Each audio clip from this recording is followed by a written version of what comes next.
we're going to talk about tarot tonight, and specifically its relation to Kabbalah, and then we will be breaking down the symbolism of the tarot. Actually, we'll be doing this kind of in conjunction at the same time, simultaneously.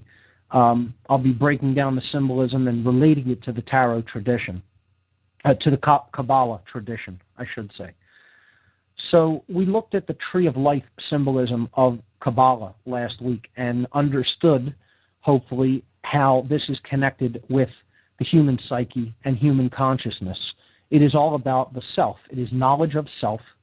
I posted some really nice videos on Kabbalah, very simple, nothing in depth, on the website in the podcast section, along with some books on Kabbalah.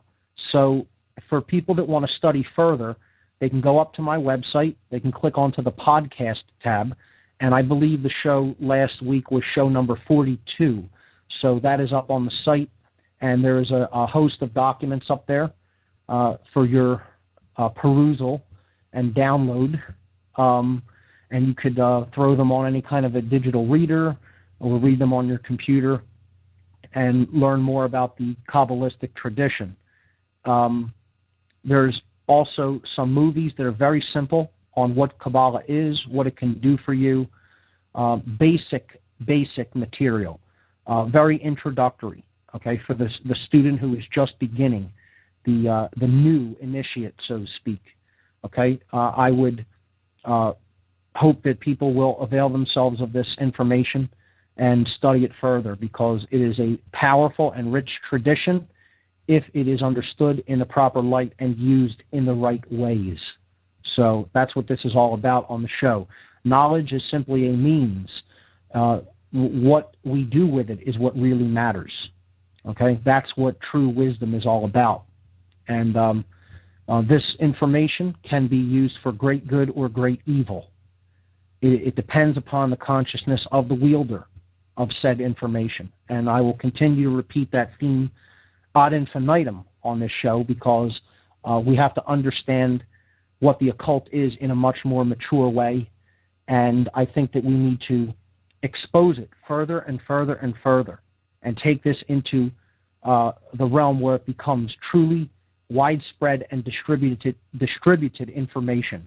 That is the only way I think we're going to lead to anything in our world that resembles true freedom in any way. When the occult is no longer hidden, when it is no longer the occult anymore, when it becomes common sense. That is my contention, and that is why I do this show. So, with that in mind, let's look at one of the oldest and most sacred tradition regarding self-knowledge and regarding the forces at work both within the individual unit of consciousness, the soul, so to speak, what some occult philosophers have called the monad, or the individual unit of self-awareness, of consciousness, and how that relates to the forces that are at work in nature, in the macrocosmic realm, in the universe. And that's what the tarot really teaches us, if we are receptive to its message. If we understand it as something simply more than a deck of cards, if we understand it as a book that is really telling us the story of ourselves. And we need to turn inward to study that story, and that's what the symbolism of the tarot cards simply helps us to do. It is a tool, okay?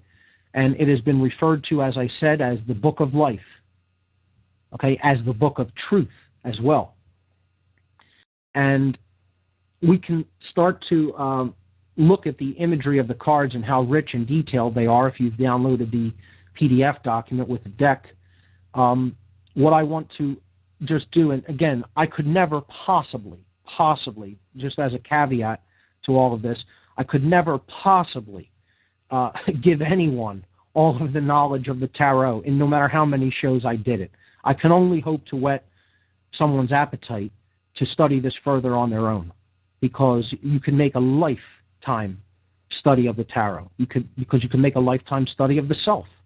Okay, so this is just an introductory primer, and that's all it is intended to be. In no way is this intended to be extensive or thorough or comprehensive. It's an introduction to the tarot, okay?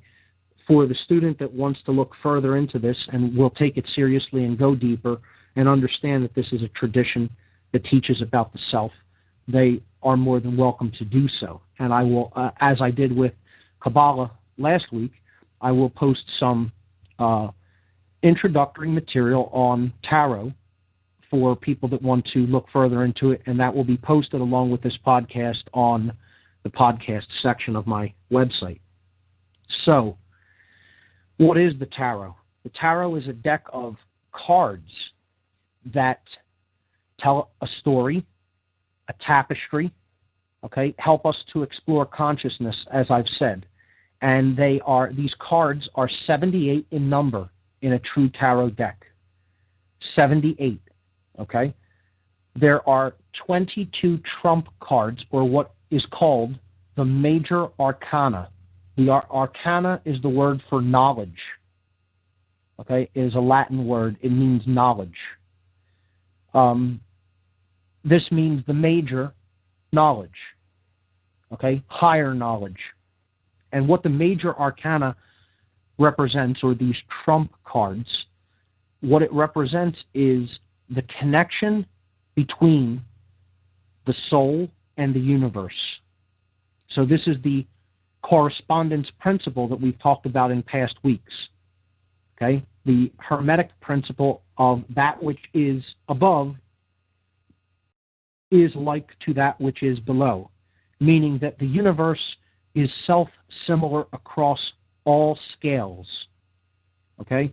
That which happens in the microcosmic world, or the small, okay, is reflected into the macrocosmic world, or the very large.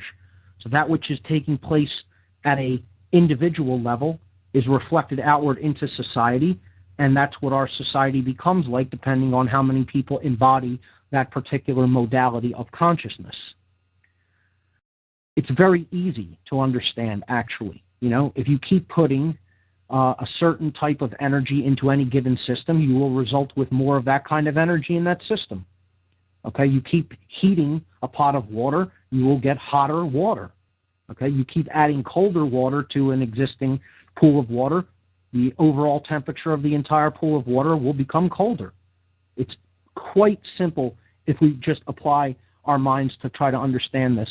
And that is what the major arcana suit, or the part of the deck called the major arcana, is all about. It is about this relationship between microcosm and macrocosm. And that's what I'm going to try to really get the listener to understand with the symbolism that I've posted to the site today. Okay, so there are 4 other suits or subdecks within the tarot deck of 78 cards. So on the major arcana, there are 22 cards. Okay, 22. Okay, and they are numbered 0 through 21. So if you look at the PDF document that I've posted, you will see that I start with a deck face card. This is basically just showing you what the deck that I chose for the symbolism, to explain the symbolism, is. And it's called the Universal Weight Deck, and it shows you who made this deck, who contributed to it. So this deck is derived from the teachings of A.E. Waite, Arthur Edmund Waite.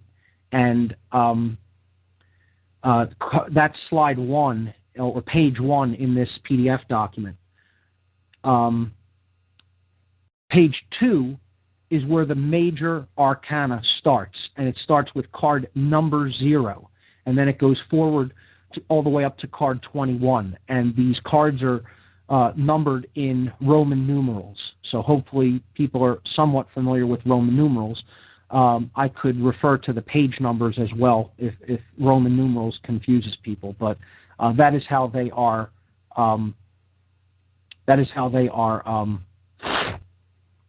Arranged in the PDF document. Now, the other 4 subdecks of the tarot are Wands, Cups, swords, and pentacles. Wands, cups, swords, and pentacles. Okay?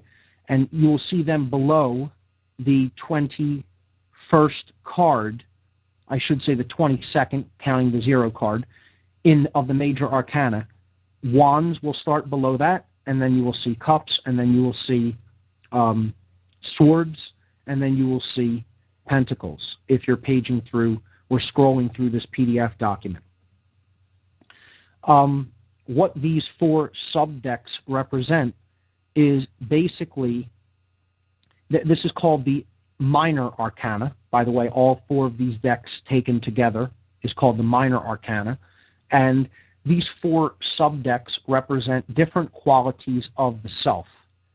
They represent, I'll start with the lowest in energy. See, these decks are actually arranged in energy levels. The major arcana I put at the very beginning of the document that I assembled, because this is the highest deck as far as knowledge and energy goes, because this is the deck of the soul and the universal forces that are at work in nature. Okay?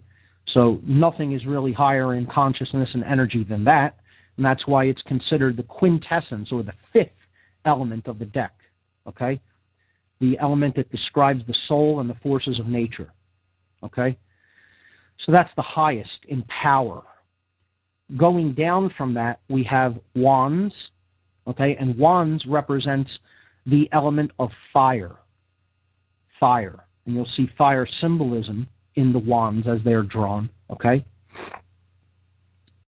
Fire is an alchemical symbol or representation, and what it basically represents in our lives and in relation to ourselves is our actions. Okay? Our actions. This is why it is the highest in power, because our actions are what actually work in the physical world higher than anything else. Any other force, any other elemental force that changes the material plane. Okay? So these 4 decks represent what goes on in the material plane. Okay? Of the minor arcana.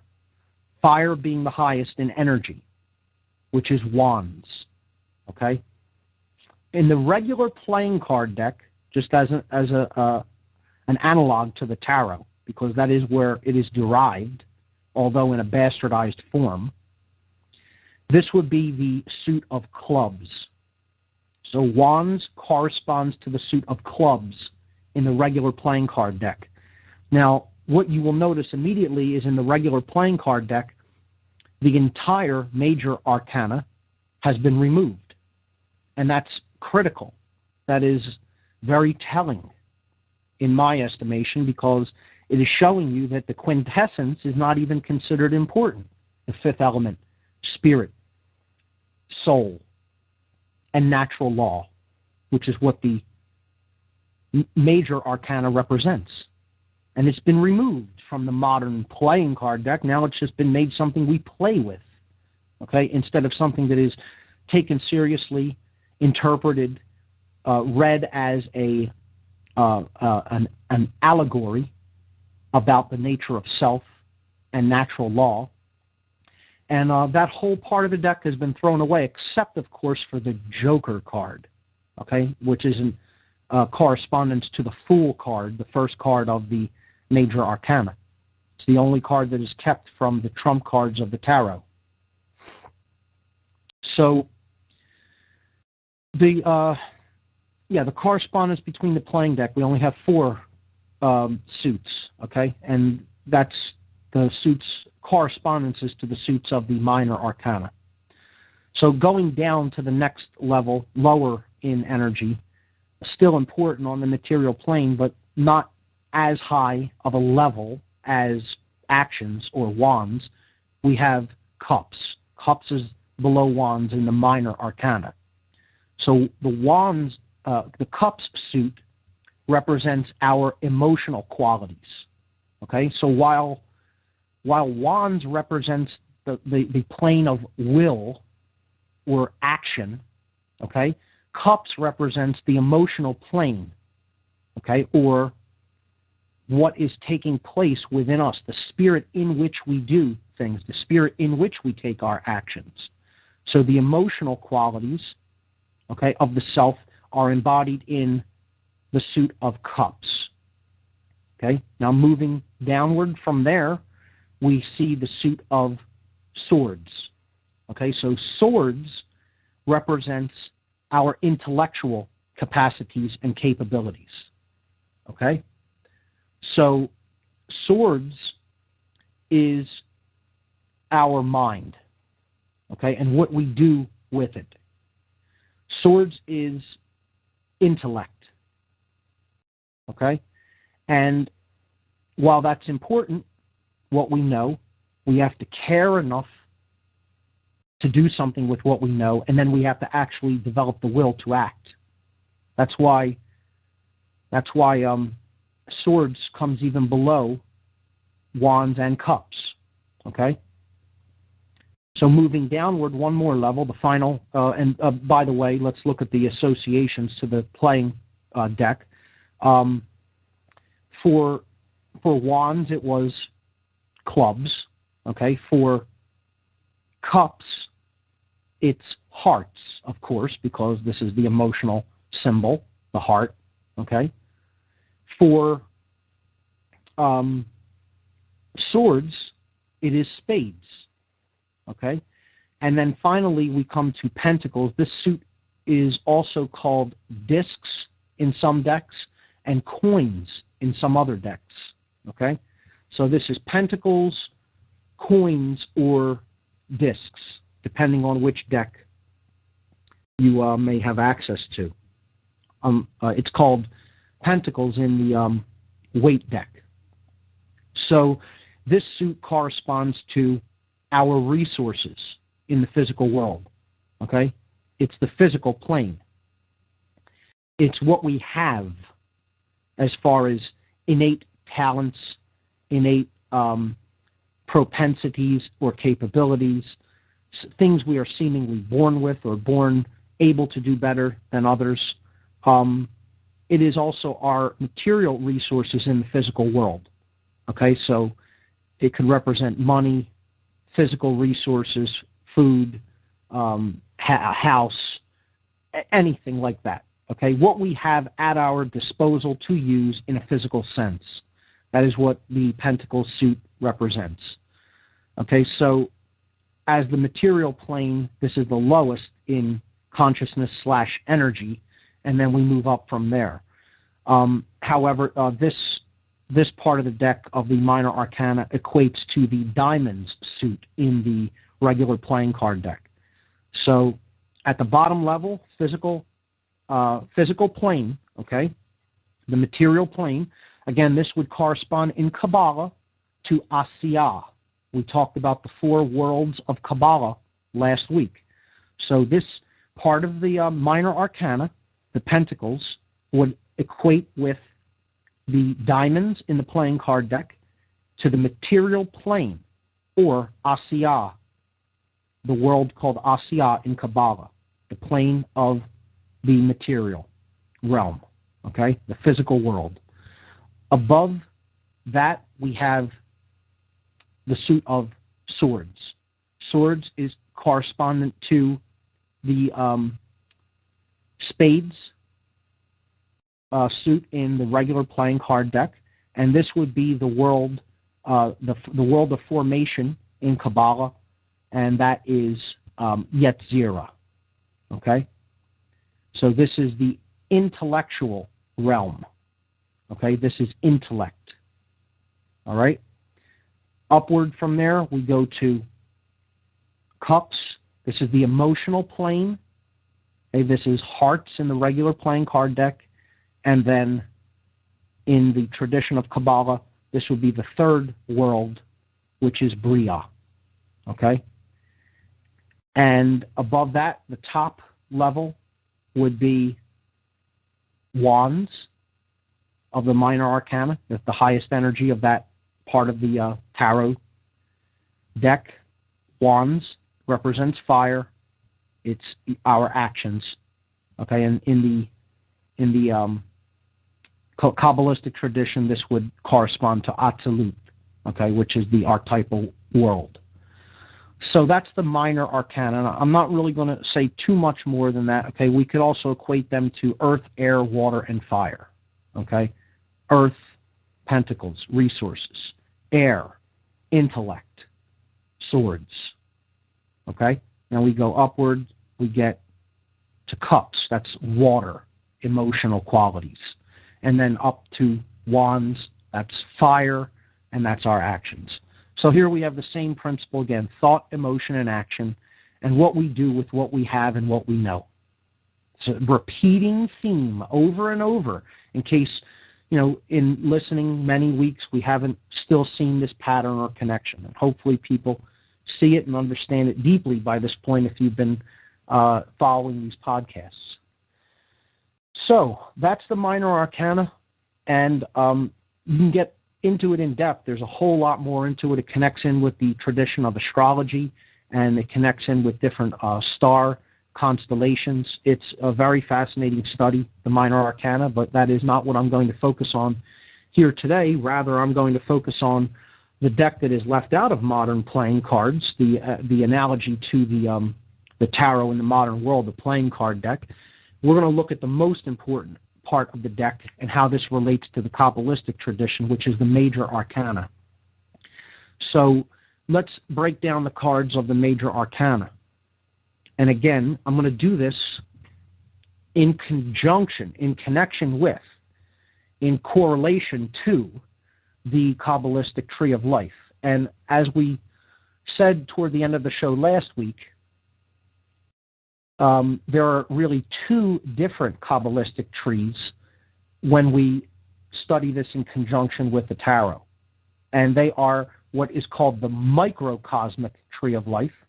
Okay, and this is the tree that describes the qualities of the self, the individual, the individuation of universal consciousness, the monad, as it is called in different occult schools of thought. Okay? The single unit, okay? The microcosm, the soul. All right? Then we can look at this tree, quote unquote, this arrangement of cards, in conjunction with the macrocosmic tree of life, which is the universal forces of nature. Okay? And that's what we're going to attempt and endeavor to do here, is see these cards in their relationship with another tradition. So we're building correspondences here. And this is what all occultism really does. See, the left brain must step aside in the study of any of these schools of thought. This is why the scientifically minded have so much of a problem with the occult. This is why people will insist that this is another religion, and it has nothing to do with religion. Zero to do with religion. Okay? The other thing people will say is, I don't want to study this or look into this or understand this because I don't believe in that. This has nothing to do with beliefs either. This has to do with knowing oneself. And that's all the occult has ever been about. That's all the mystery traditions have ever been about. But if someone has fallen in consciousness and yet has a whole lot of knowledge about self, if they've fallen into the dynamic of fear, the energy of fear, okay? If they've fallen into fear-based consciousness, meaning that they are afraid of lack, of not having, they are obsessed with the physical world, okay? They have become reptilian in their brain because they are living from the lowest brain structure, the R complex of the brain, the reptile brain, okay? And they're constantly in fear of what may happen to them in the physical world, and therefore they want to take, they want to hoard, they want to have at the expense of other people not having. They want to create dichotomy. They want to create schism. They want to have haves and have-nots, which is where we're at in the world that we live in, all right?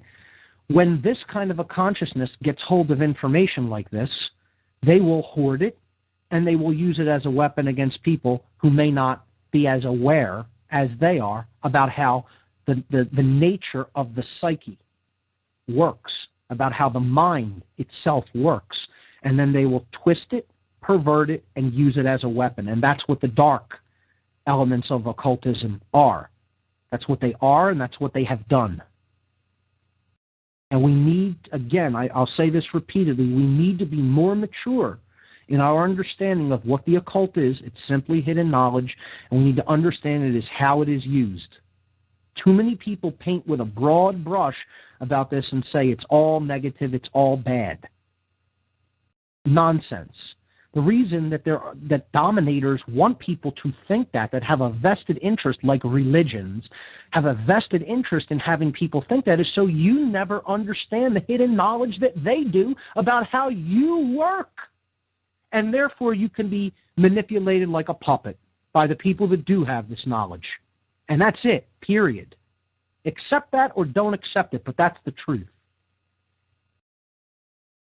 So the idea that I don't believe in this stuff, right? I've responded to this before as well. You don't need to believe in it. Other people understand this information and are using it whether you believe in it or not. If you understand how a law works and how you may manipulate that law to your advantage, and other people do not understand how those laws work, they're powerless to defend themselves against you, who are at a much higher level of knowledge than they are, dwelling in ignorance. And, pound your fists against the desk or against the wall all you want about that. That's never going to be any different, and you don't need to believe in it for this to be in effect and operation. And to take that kind of an attitude is the attitude of a child that doesn't want to believe that something exists and has an effect upon their life. It's the child who refuses to accept that 1 + 1 = 2 and wants it to equal 3 because they want one more of what they don't have. Okay? And is pounding their fist on the desk like a little child saying, why can't 1 + 1 = 3? There is no answer to that. It simply doesn't. That's how it is. So,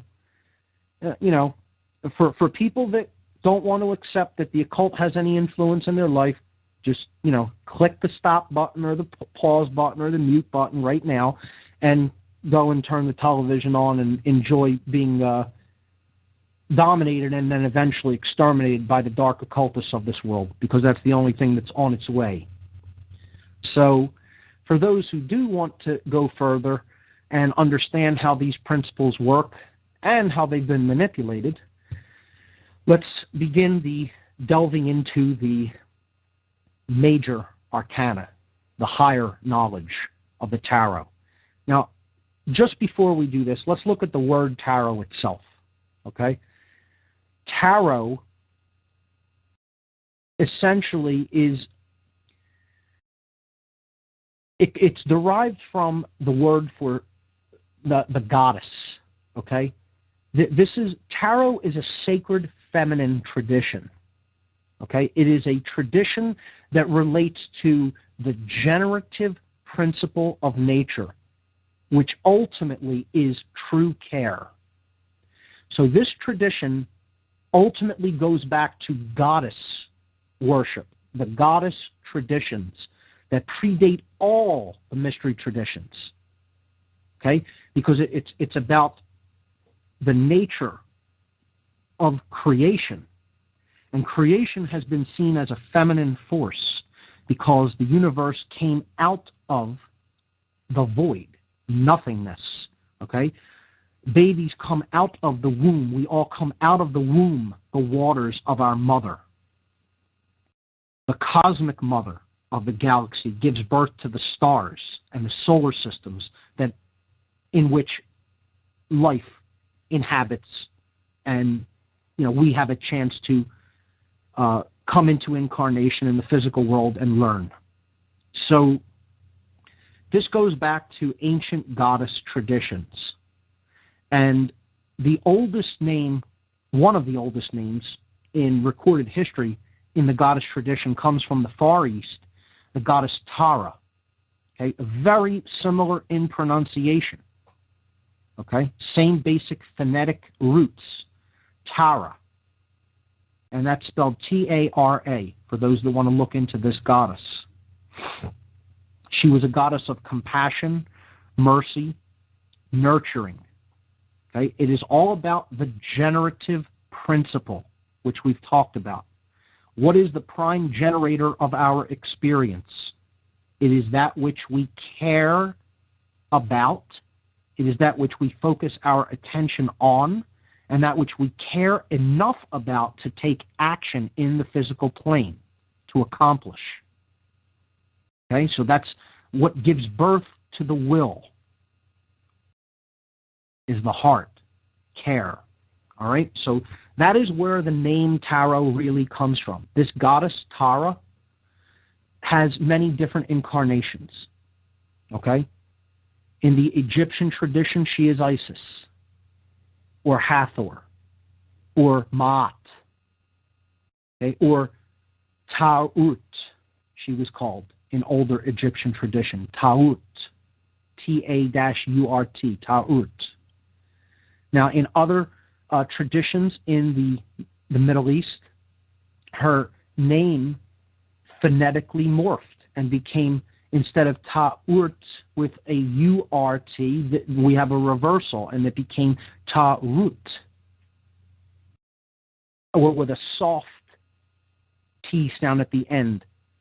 Ta'ut, Ta'ruth, Ta'ruth.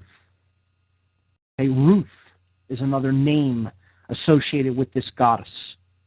Ta'ruth. And you can hear the similarity there to our English word, truth. Taruth. Truth. Truth.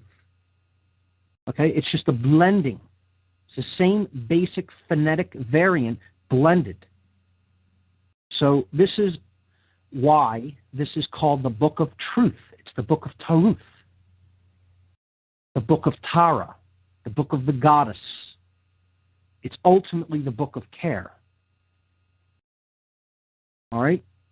And that is why it is referred to as the Book of Life. Because ultimately, if we do not understand the generative principle of care, we don't understand life. Period. That's it. So, with that in mind about the root, the phonetic root of where the word tarot comes from, and we will see this goddess in the deck, visually depicted in the symbology, let's look at the major arcana. And I'm going to do one more aside before we jump into that and talk about what most people think the tarot is and what it is not. What it is and what it is not. Or I should say, give people a wider understanding of what it is, because they seem to think that this is all about fortune telling. Okay, so I would be remiss if I didn't even just at least cover the concept of fortune telling, or divination, as it is called, the attempt to predict the future through different reading of different symbols. Okay, divination is one of the uses of the tarot deck.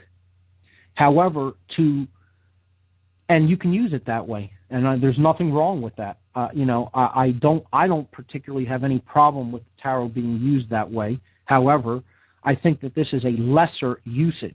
It can definitely work like that and help us to get in touch with our intuitive capacities to help us understand the direction that the different courses of events may be headed in our lives or in the world. Absolutely, the symbolism can do that.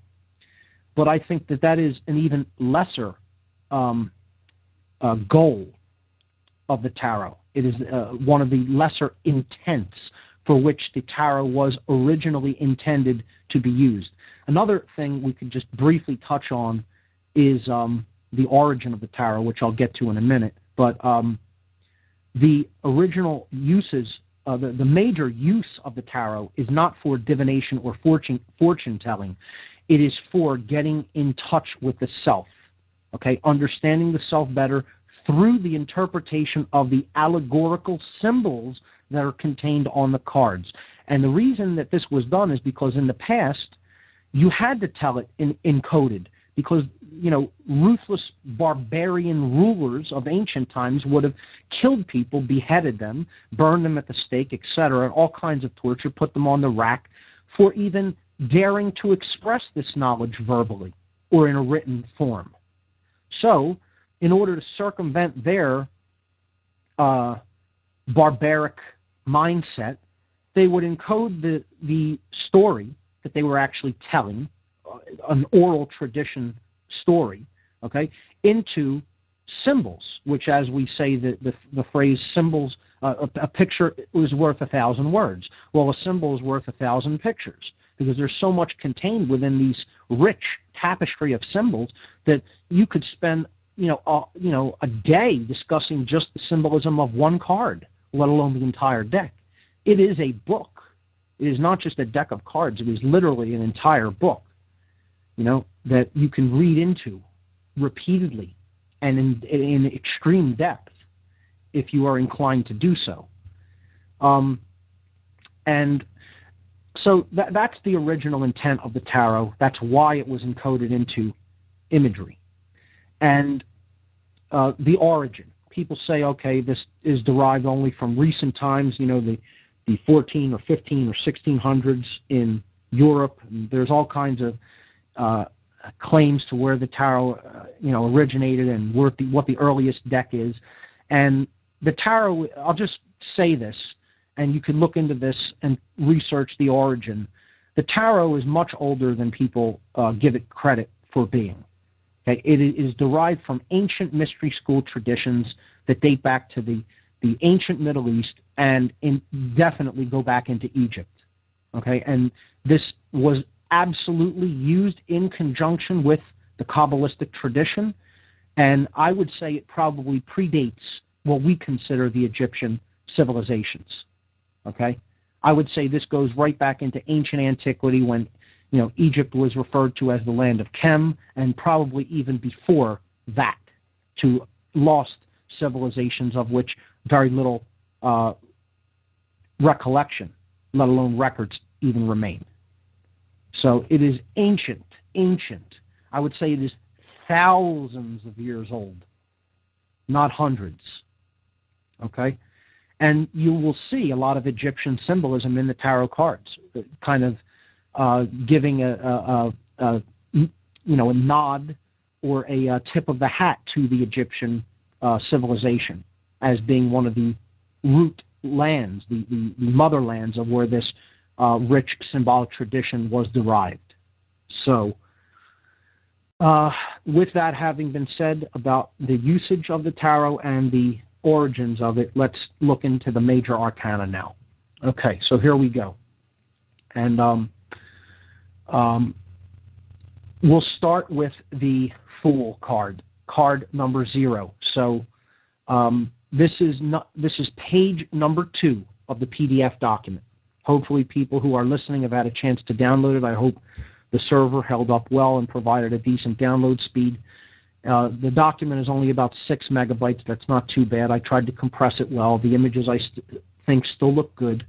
If you view them at less than 100%, they crispen up a little bit and look a little bit sharper. Okay, so this is page number 2, and this is card number 0 of the major arcana. This is called the Fool. Okay, it is a young boy or a young man going off on a quest. He has a bag packed on a stick. Okay. He has a flower in his hand. He has a dog, a white dog, at his side, and he is stepping off of a cliff. Okay? What this card represents is the journey of the soul. The journey of the soul through the physical plane, through all of the planes, all of the worlds, as we talked about in the Kabbalistic tradition. Okay? But it's journey from the no thing, which is where it begins and ends. That's why it's card 0, the cosmic egg. Okay, this is an archetype symbol. Okay, representing infinity. Okay, representing the beginning is the end, and the end is the beginning. Okay, it represents no beginning and no end. Okay, they're both joined as one. Infinity. Okay, the unified field, the source of all consciousness. All right. It is a journey, not a destination. So the fool is going on this journey because he doesn't know. That's why he is taking the journey. He needs experience. That's why he's referred to as the fool. This isn't necessarily a negative connotation. This is saying the whole journey is done for experience and knowledge of self. Okay? The fool carries very little with him. This represents that we can take very little with us into other lives. Okay? But there is some. It's a small amount. This is what I talked about when we talked about nature versus nurture and how there's very little human nature. Okay? We come in with very little specific innate capabilities, but certain of us do. Okay? And they are held over from other incarnations. The flower represents purity, okay, beginning in a pure state. And this is what I've talked about. We don't come in as homicidal murderers, okay? We come in a basically pure state, and we are conditioned into the ways that we think through the environmental conditions that are already in place in this world. The dog represents the forces of nature that guide the journey of the soul, but more specifically, it represents the human intuition and the human imagination, the guiding forces of the soul's journey through life. Okay, and you can already see how powerful the symbolism is in these cards. If you're paying any attention, taking any of this to heart, or taking any of it seriously.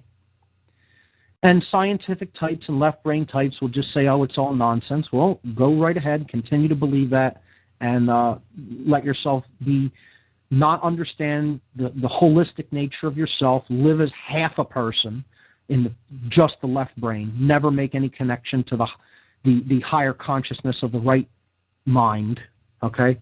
And let yourself be used as a tool, because that's what most people like that are, tools.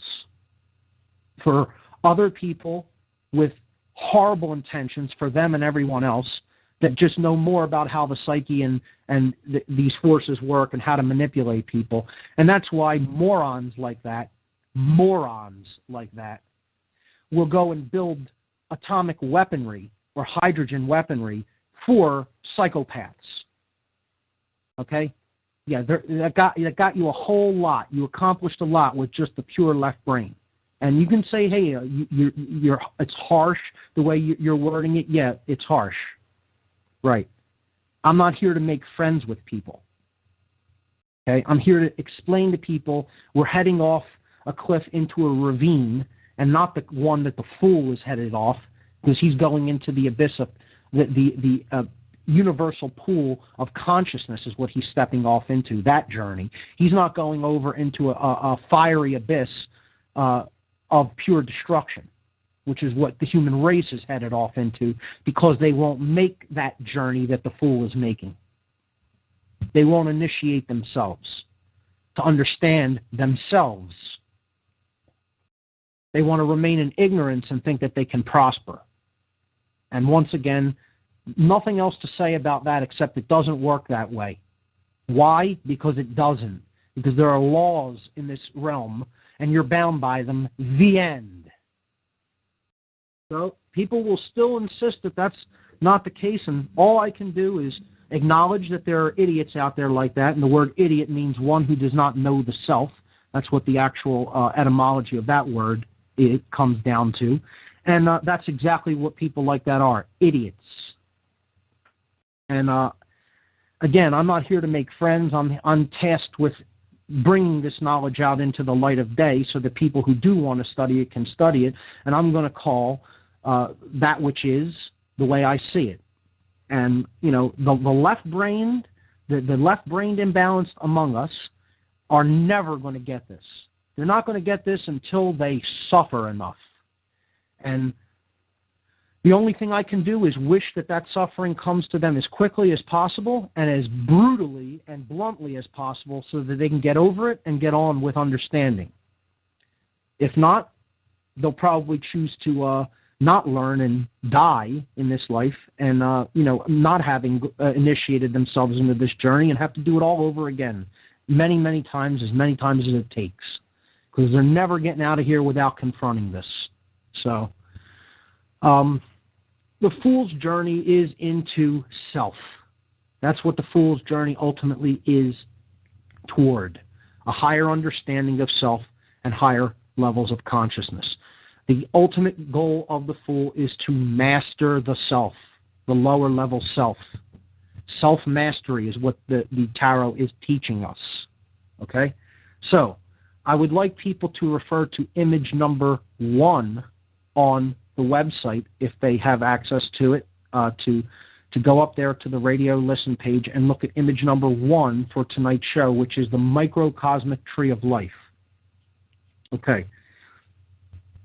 We started talking about this last week, and I'm going to proceed in order. I'm going to go in actually reverse order, okay, of the cards. I'm going to go from the bottom of this tree to the top of the tree in reverse order of the sephirot of the tree of life. The Fool, you will see the Fool card depicted in the space right below the top of the tree, which is where the Magician card, which is card number 1 in the trump cards, okay, in the major arcana cards, is positioned. Now, the Fool card is not positioned as one of the sephirot of the tree of life. Okay? It is not one of the sephirot. It is positioned in what is called the realm of Da'at. Da'at. Okay? D-A-A-T or D-A-A-T-H. Okay? Depending on how, different schools of Kabbalah spell it. Transliterated, I should say, from the Hebrew. That is where I am positioning the Fool card, and I am coloring it in white. I am putting this hazy outline of energy, if you're looking at this microcosmic tree of life card, card number 1, image number 1 on the website for the images for tonight, on the radio listen page, okay? This white hazy energy represents that this is the realm of the no thing. This is the realm of the hidden, okay? Because the soul forces are initially hidden and have to be discovered by us, okay? And they don't have their origin in the physical world, okay? Da'at is the realm of hidden knowledge, hidden awareness. It is what is really considered the true root of the tree of life, from which the tree of life springs. Okay? So this is the no thing. It's non-material. It's non-physical. The tree of life comes out of it as an extension of the spiritual realm. Okay? It's the stargate leading to the realm of pure spirit or pure consciousness, pure awareness. Okay? That is where we're putting the Fool card to depict that this card is not one of the 10 cards of the microcosmic tree of life itself. Rather, the soul, okay, the actual spirit is where this tree comes from. All right? That's why it's positioned there. That's very important to understand. And again, these are all symbols trying to teach an important thing about the nature of the reality in which we live. All right, we have to keep that in mind. This isn't a religion. This is just a tapestry of symbols to teach a lesson, to teach information about what we are doing here, what this realm is, and if we're going to change it and make it better, what is required of us.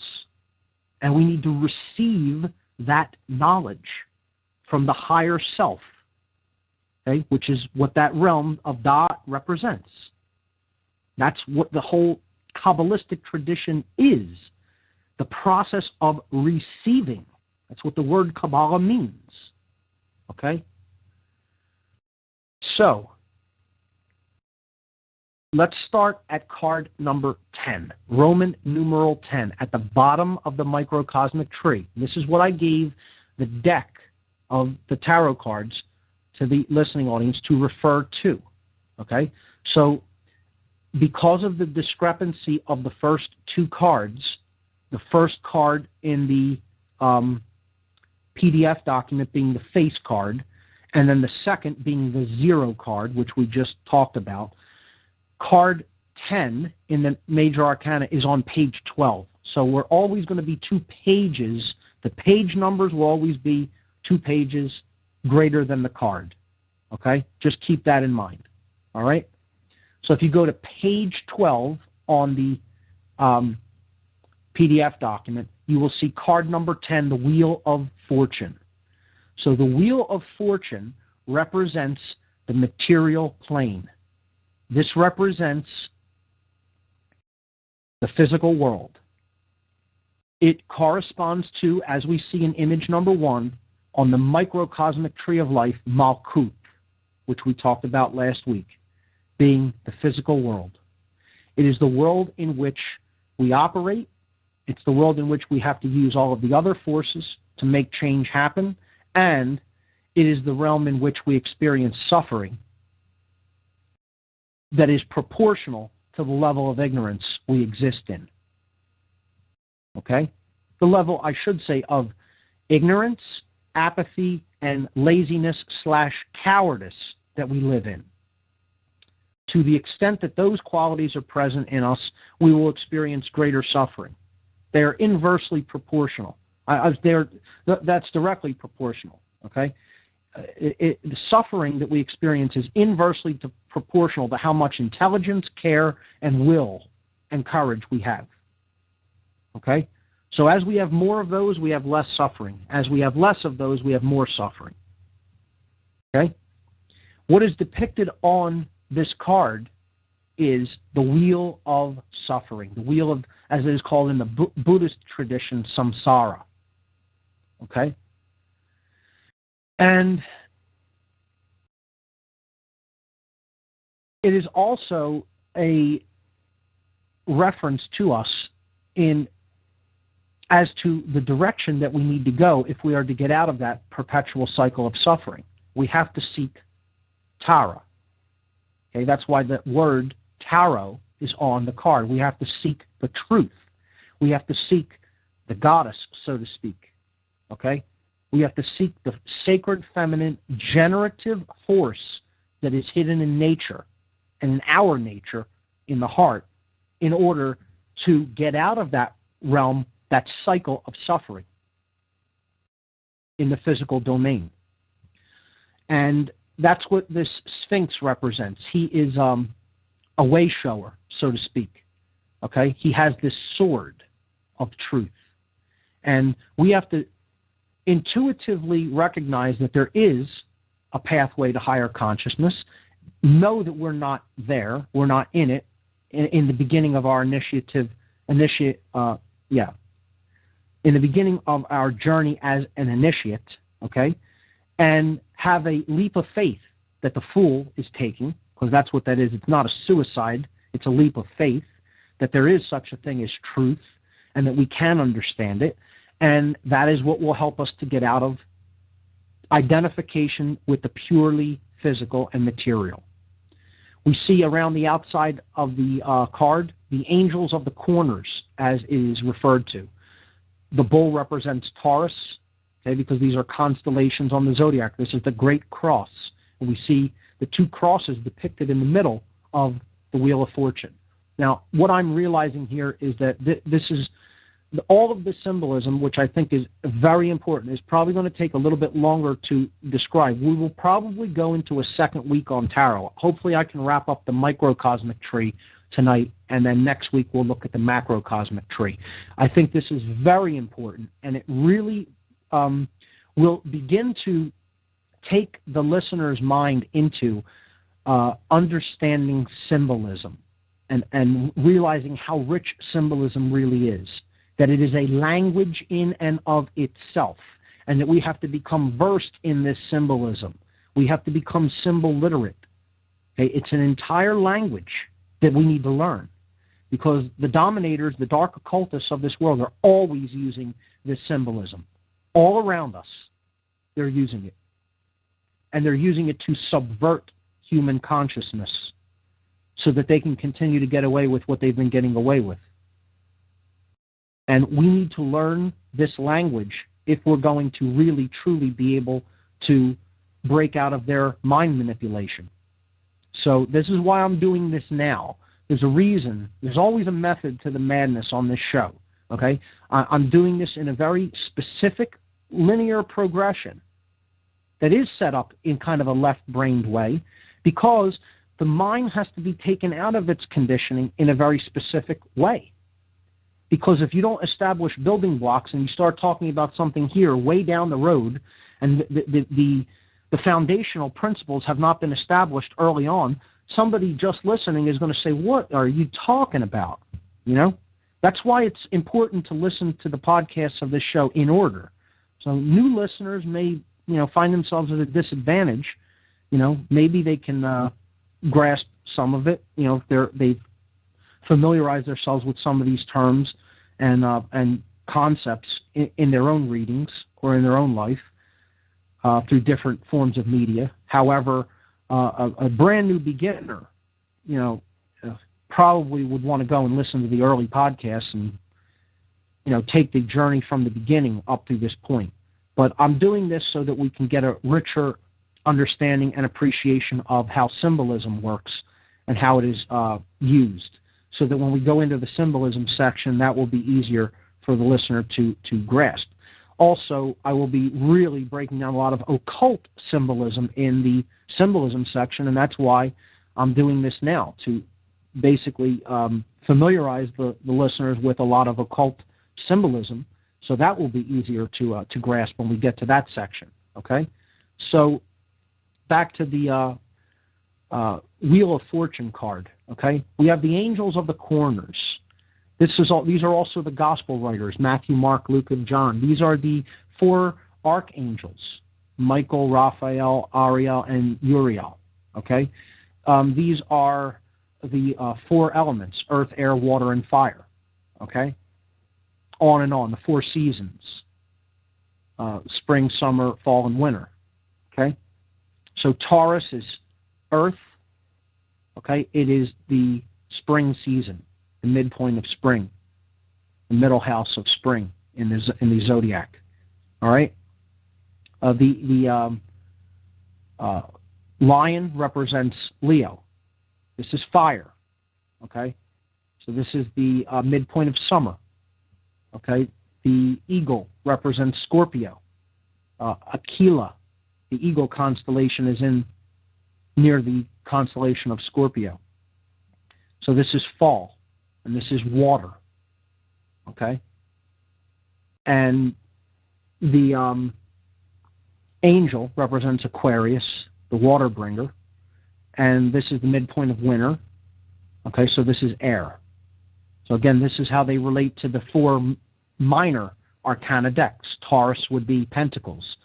Leo would be wands. The eagle would be cups, and the angel would be swords.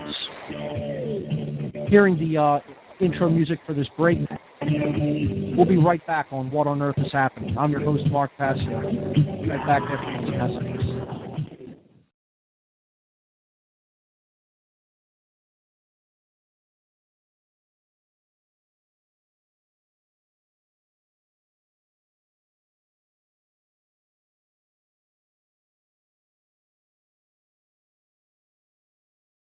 We were talking about the Angels of the corners, we kind of wrapped up that section, which is the Wheel of Fortune card.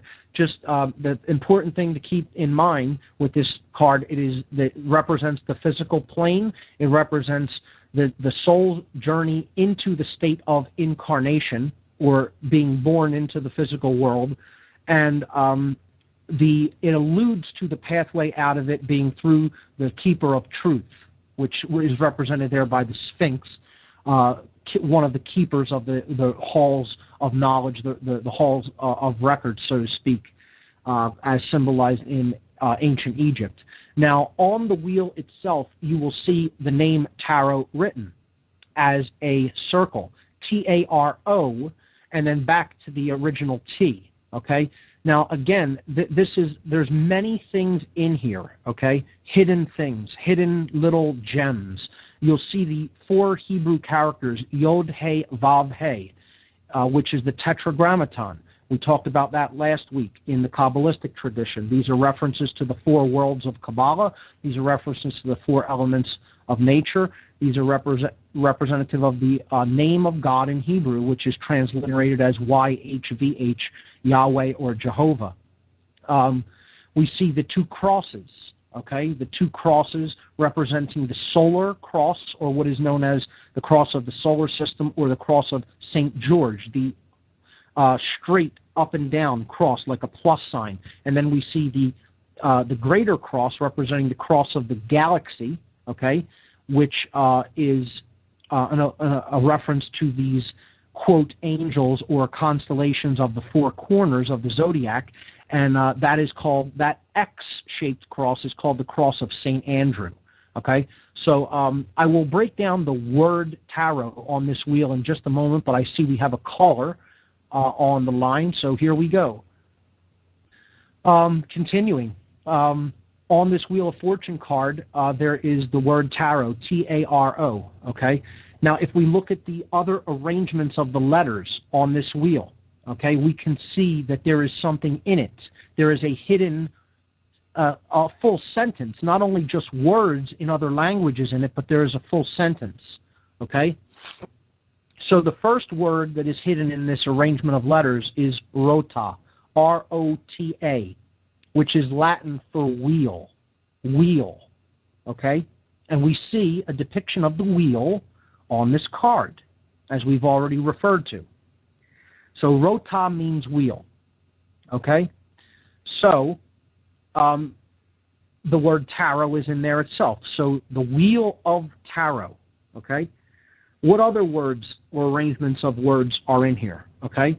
We see the word T-O-R-A, which is a Hebrew reference, a transliteration of Torah. Torah means law, okay? It's a reference to the first 5 books of the Bible, Genesis, Exodus, Leviticus, Numbers, and Deuteronomy. Okay, so this is the Torah and what is considered the law in the Judaic tradition.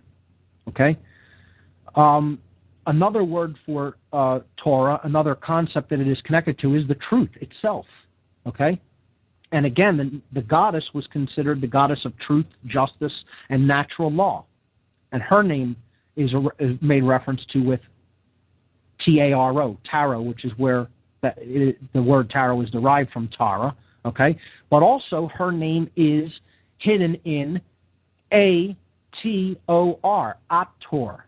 Okay, so if we have a hard breath mark at the beginning, we get Hathor, Hathor, Hathor. Hathor is a name of the goddess in the Egyptian tradition. Hathor is the goddess of love and care. Okay, so we have another name for the goddess hidden in this arrangement of letters. Okay, we see the word, if we go in the counterclockwise direction, a couple of words appear. One of them is ator, A-T-O-R, and this is a Latin verb that means cultivate. Okay, cultivate or generate, essentially. Okay, and we saw this is about the generative principle, the cultivation of care. Okay, Another word in Latin that we derive from this arrangement of letters, and all of these are in order, these letters. We're not going even across to other letters. We're going in order along the outside of the wheel, okay? O-R-A-T means it speaks. He, she, or it speaks, where we get the word orator from, a speaker, okay? So if we put all of these together, right, we can come up with a sentence that is what the tarot is actually all about, okay? Wheel, R-O-T-A. Tarot, T-A-R-O. The wheel of the tarot, okay? A-T-O-R. I'm sorry. A-R-O-T. Arot is cultivates. Arot. Okay? The wheel of the tarot cultivates. Okay? Or it acts as a generator. Okay? Then we could say Orat, O-R-A-T. It speaks. Right? T-O-R-A. Torah. The law. Right? A-T-O-R. Hathor. Of Hathor. So the wheel of the tarot cultivates, it speaks the law of Hathor, the goddess. This is an entire sentence arranged within those four letters, telling you what the tarot is. Okay? It's a connection that is a circular, a cyclical connection, representing the self, that acts as a connection to the generative principle, okay? A wheel that is a cultivating wheel. And what it ultimately helps us to do is understand the law of nature, of the goddess. It speaks the law of Hathor. That in and of itself, to be able to do that with four letters, is amazing. Okay, and I'll put a breakdown of that in a slide on the site with the podcast. I hope people are looking at some of the images that I post with the podcast, as you can go back and download them and listen to these, because they help to understand some of these concepts even better. There's another break coming up. I'll be right back, folks. Okay, we're back on What on Earth is Happening. Let's move to the next tarot card upward on the Kabbalistic Tree of Life, the microcosmic Tree of Life. If you're referring to image number 1 on the site, we are going to now move up to page number 11 on the PDF document, and this is card number 9, okay? Card number 9, and it's called the Hermit. The Hermit is the initiate who begins to leave the purely physical, identified state of consciousness. He knows that he has been dwelling in darkness and illusion, and therefore he sets out as well on a journey to truth with a lamp of knowledge, and inside you'll see the 6-pointed blazing star representing the seal of Solomon, which we've extensively talked about on this show in the past, as the balance between the left and right brain hemispheres, okay? And that is what the hermit seeks. He knows that he is in a state of spiritual darkness and wants light. That's why he wears a darker robe, okay? His robes are not pure. They're not white. They're gray, okay? Dark or gray, okay? This is a connection to... look at Gandalf, the gray wizard in Lord of the Rings, who then becomes the white wizard through his process of self-purification after he does battle with his internal demon, which is the Balrog in Lord of the Rings, this demon of smoke and fire, okay? After doing battle with him and conquering him, which represents the darker aspects of the self, he then emerges as the White Wizard in the later parts of the trilogy. So, the hermit is the initiate, okay? He is the one who realizes he has a lot to learn. And he is in darkness, but wants to receive, okay? So this is associated with the desire center. This is the sacrum chakra. Like the Wheel of Fortune card represents Malkuth, or the base chakra. And you can refer to image number 3 for a correlation between the Tree of Life, the Sephiroth, or the emanations along the Tree of Life, on the Tree of Life symbol, and the chakras of the body. Okay? So this would be the desire chakra, or what is referred to as the sacrum chakra in the Vedic tradition. Okay? It's called the Swadhisthana chakra. Okay? So that is the sphere of Yesod on the Tree of Life. Okay? That is foundation. He is establishing a foundation through his desire to learn. He is beginning to root himself in higher levels of awareness. He is now out of Asya, and this is the first Sephiroth in the world called Yetzirah, the realm of formation. Okay? Moving upward to the cards that are colored yellow. Okay? This is a dualistic chakra, or a dualistic emanation along the Tree of Life. Because we have to look at these all in conjunction in reference to the middle pillar. Okay? So this is a twofold aspect of the will center. Okay? The root chakra connects us with the physical plane. The sacrum chakra, representing Yesod, or the hermit, okay, is the desire center of wanting to improve ourselves, wanting to gain more spiritual knowledge. And then we have to apply will. Okay? Of course, will has to be tempered by care. This is why the heart chakra is even above that. But the yellow, 2 yellow cards represent the dual nature of the will. Okay? And this is an internal manifestation and an external one. Okay? So the internal manifestation is the card to the left there on the pillar of severity, and it is called strength. This is associated with the Sephirah known as Hod, okay, which we talked about last week. You can always go back to the podcast and refer to these and the images and books. Tons of information to cross-correlate all of these, okay? But what that card represents is courage, okay? So this is an internal quality, the strength to overcome fear that is within, all right? And that is card number 8. Card number 8, you'll see a woman with a lion, and she has an infinity symbol over her head, meaning that she is kind of coronated as an illuminate, one who does know the self, okay?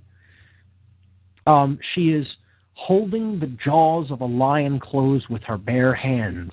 Now, that's a symbol for courage right there, okay? But it's a symbol that she is conquering her fears. Okay? She is conquering her internal fears. All right? So, courage, the strength card, the sphere of Hod on the tree, on the left-hand pillar of severity, okay? The next card is Sephirah number 7 on the Tree of Life, and this would be associated with card number 7, okay? It's called the Chariot. And here we see as the secondary aspect of the plane of will, okay, of the aspect of will. This is the solar plexus chakra in the Vedic chakra system, okay? It's called the Manipura chakra, all right? This card, the Chariot, represents willpower to act in the world. So we have internal courage and external willpower, okay, to actually get something done, all right, using the will that exists within us to get something done in the external world, in the physical world. That's why he is the chariot driver, the charioteer, okay? He uses the two forces, okay, the feminine force of care and the masculine force of actually acting in the world, okay, represented by these two sphinxes, okay? The sacred feminine is the dark one and the sacred masculine is the white one, okay, to actually take action in the world, and that's why he's holding a wand, representing action in the suit of wands, okay? And he is also crowned as an illuminate. As you will see this theme repeated over and over again. It's showing you this is one of the paths to illumination, to what is really meant as enlightenment, acting in the proper moral way. That's what this card represents. That's why it is on the pillar of action, or the pillar of mercy, the right-hand path of the Kabbalistic tree of life. Okay? So again, we could spend a whole show on each card. I want to move forward because we only have a few moments left, and we'll continue this next week, but I'm going to move a little bit faster. Card number 6, as we move up to the green, or the middle of the tree of life, the very hub, which is the representative of the heart chakra or the anahata chakra, okay? This is the lover's card, of course, because this is about love. This is about true care. Once again, we see the twin forces of male and female, represented by Adam and Eve, and they are brought together by higher consciousness or an archangel. I believe that would be the representative of, it would represent the archangel Michael, if I'm not mistaken. And it's just basically saying higher forces is what that angel represents, okay? And that's what love puts us into touch with. That's what true care puts us into touch with, all right? So the lover's card associated with the heart chakra, okay? On the tree of life, that would be the sphere of Tiferet, which means beauty. And I neglected to mention the sphere called Netzah is what we would associate the chariot with, okay? But Tiferet on the tree of life corresponds to the lover's card. Going forward to Sephirah number 5. This is the Hierophant, okay? Some decks call this card simply the Pope, okay? The Hierophant represents the aspects that we exercise within ourselves for self-control, dominion, as I've called it, bringing the thoughts, emotions, and actions into harmony or unison in an act of our will. So controlling our own thoughts, emotions, and actions, the only thing we're really allowed to control. That's the Hierophant card, what he ultimately represents, and you will see that he is crowned, sovereign, okay? And you'll see this over and over again, all right? He holds also a form of a wand, because this is about a form of control, but it is the kind of control that we do have a right to exercise, because it is taking control over the kingdom of self. And that's why this is called severity, or Geburah, on the tree of life. And this card is blue. It is associated with the throat chakra, or the Vishuddha chakra. Okay? So, Hierophant, internal self-control, self-dominion. Okay? And it also represents maintaining control over your own words and what you are doing with your words, since it is associated with the throat chakra. Okay, so it is about what do you use your voice energy to speak into creation. What are you putting out there? Are you speaking the truth? Okay, that's what this card is all about.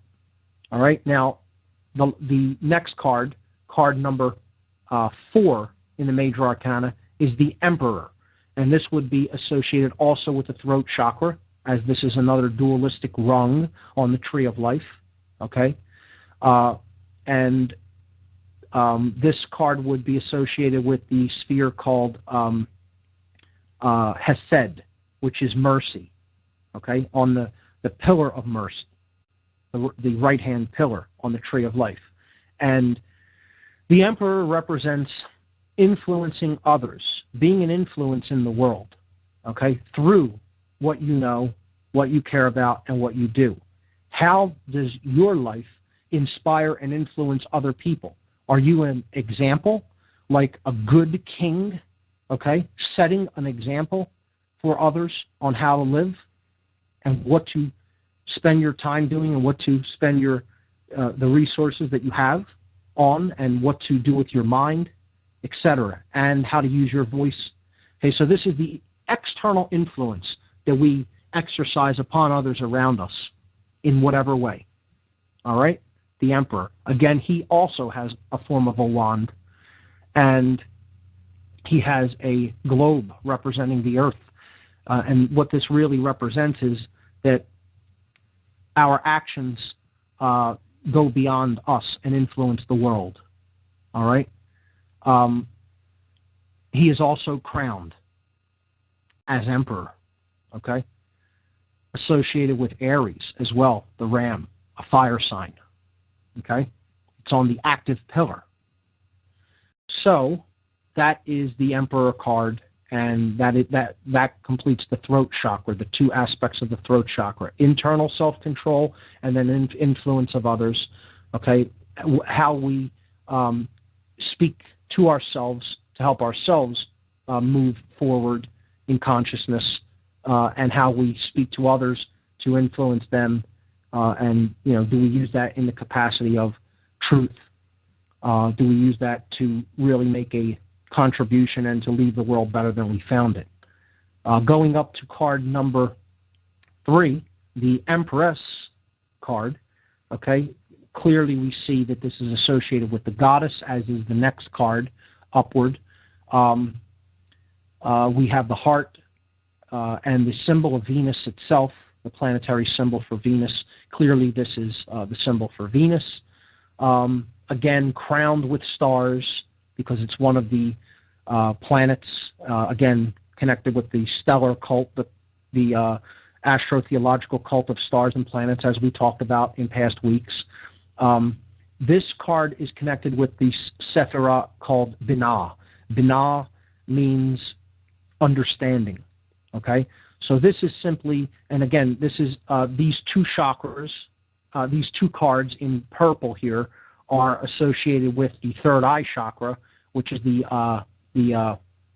Ajna chakra. So the Ajna chakra is the Empress and the High Priestess, which represents the goddess.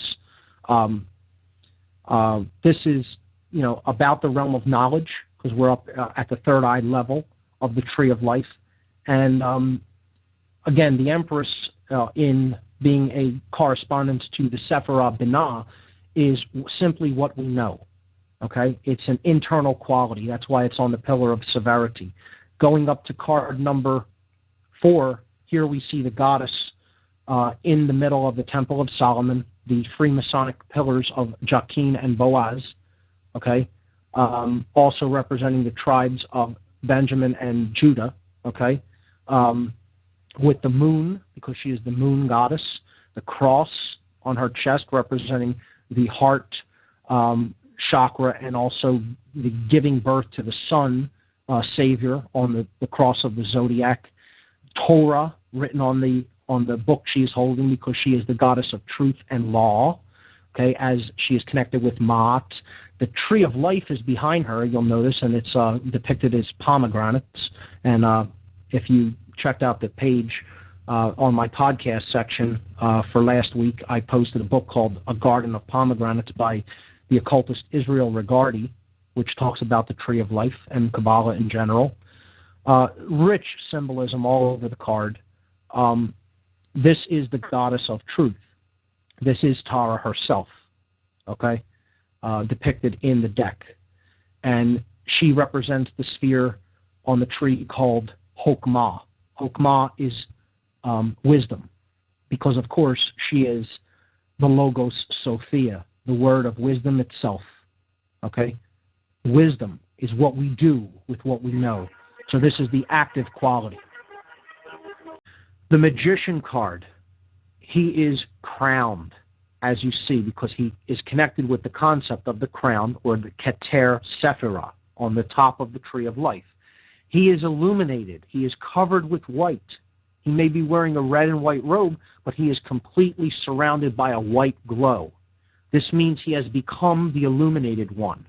Okay? And people think that the word Illuminati always means something negative. It does not.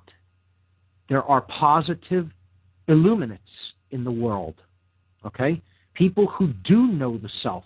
People who have mastered their internal forces, represented by the four objects that are placed upon his table under his command, yet he needs not wield them as weapons, because now he is connected to the true wand or scepter of power, which he holds in his right hand. This is an analog to truth, wisdom, and unity consciousness. Okay, the concept of as above, so below is also depicted. He is connected with the higher self through the wielding of that scepter of power, okay, representing he has conquered himself, the lowercase s self, and he rules the kingdom of self. Okay, as we've talked about, the concept of dominion. He has dominion over himself, the only thing you're allowed to have control over. He controls his own thoughts, his own emotions, his own actions, and he has brought them into unity. He has brought them into unison with each other, such that he has become a being that as he thinks, so he feels, and so he acts, and there is no contradiction between these three aspects of his consciousness. Okay? So the four elements are under his command. The four elements of the material world is under his command. This is what, in the Christian tradition, Jesus, the words attributed to Jesus in the New Testament, what he said when? He said, when you make the I single, okay? When you make the two into one, okay? When you bring yourself into unity in what he termed the kingdom of heaven, right? That you can say to the mountain, mountain move, and the mountain will move. The command of the forces of nature, of natural law, are on the side of the one who has achieved self-mastery. And this is all about the self. This isn't about serving any other god. This isn't about different dark occult traditions can twist it into that. But I'm trying to teach the pure, original tradition of what these cards were originally intended to help the initiate or the student accomplish, which is to know oneself and to come into unity consciousness, to become the ruler of the kingdom of self. Just one final word about the magician. You'll see he has one arm pointed up and one arm pointed down. Again, this is a reference to the principle of correspondence of Hermeticism, and the idea that the universe is self-similar across scales, and that the microcosm is a reflection of the macrocosm, or that the very small is a reflection of the very large, and vice versa. So this is also represents that he is plugged into the energy of higher consciousness, and he is bringing it through himself, through his actions in unity consciousness, that he actually takes in the physical domain, represented by his hand that is pointed down toward the earth. Okay? So when one has achieved this state of self-mastery and understands what their work is here on the ground, they act in this capacity to bring those higher levels of awareness down to others who are also in the physical domain. So it's acting as a conduit, I guess you could say. He's a vehicle for that, the transference of energy from higher states of awareness, so that he can help to act as an alchemist, to act as an influence on other people who are still in the material identified state of consciousness in the physical world. And we need more magicians, folks. We need a lot more magicians. That's all I have to say about that. Again, the Fool is in the position of Da'at, which is the hidden sphere of knowledge from which the tree of life actually emerges. This is the no thing, and we talked about that last week. And the Fool in this position represents the soul and spirit itself as the source, okay, the connection to the source or the higher self. So, let's look at the macrocosmic tree. This is image number 2 that we're going to, not on the tarot book, but on the website, the second of the 5 images that I posted. And you'll notice that it looks very similar, except there are a new set of cards in the positions on the Tree of Life. And these are cards 11 through 21. Now, the first card of the major arcana is the Fool, which we just talked about what that represents. And he is in the position of God. And he was colored white because this is not on the Tree of Life or considered one of the emanations of the Tree of Life, but it is from whence the Tree of Life comes. Okay. Similarly, on the macrocosmic Tree of Life, we take the last card of the major arcana, card number 21. Okay, the very last card, because again, this brings it full circle. The beginning corresponds to the end, and the end corresponds to the beginning, and it works in a cyclical fashion, as we are going to see as a theme throughout occult schools of thought. Okay, and we see the circle again, or the 0, okay, representing the no thing, right? With this wreath of this card. Now, if you're going to look at this on the tarot document, you're going to skip ahead to what is called Major 21, the Major Arcana 21. That's what the image will be termed on this on the page of the PDF document, and it is simply called the World. So this is image number 21 in the Major Arcana, and it is called the World. In some decks, you will see this called the Universe. Okay, so this is the playing field, so to speak. This is the actual physical world that we live in, but it is also the spiritual world. There are no real separations between those things. Okay, people have termed this the body of God, the unified field, the all. It doesn't make a difference what you call it. It is the macrocosm itself. Okay, it is the all. Okay, so again, it is here depicted with this goddess figure that we saw on card number 2. But this is the womb of creation. Okay, so it represents the void itself. You know, the all springs from the void or the no thing.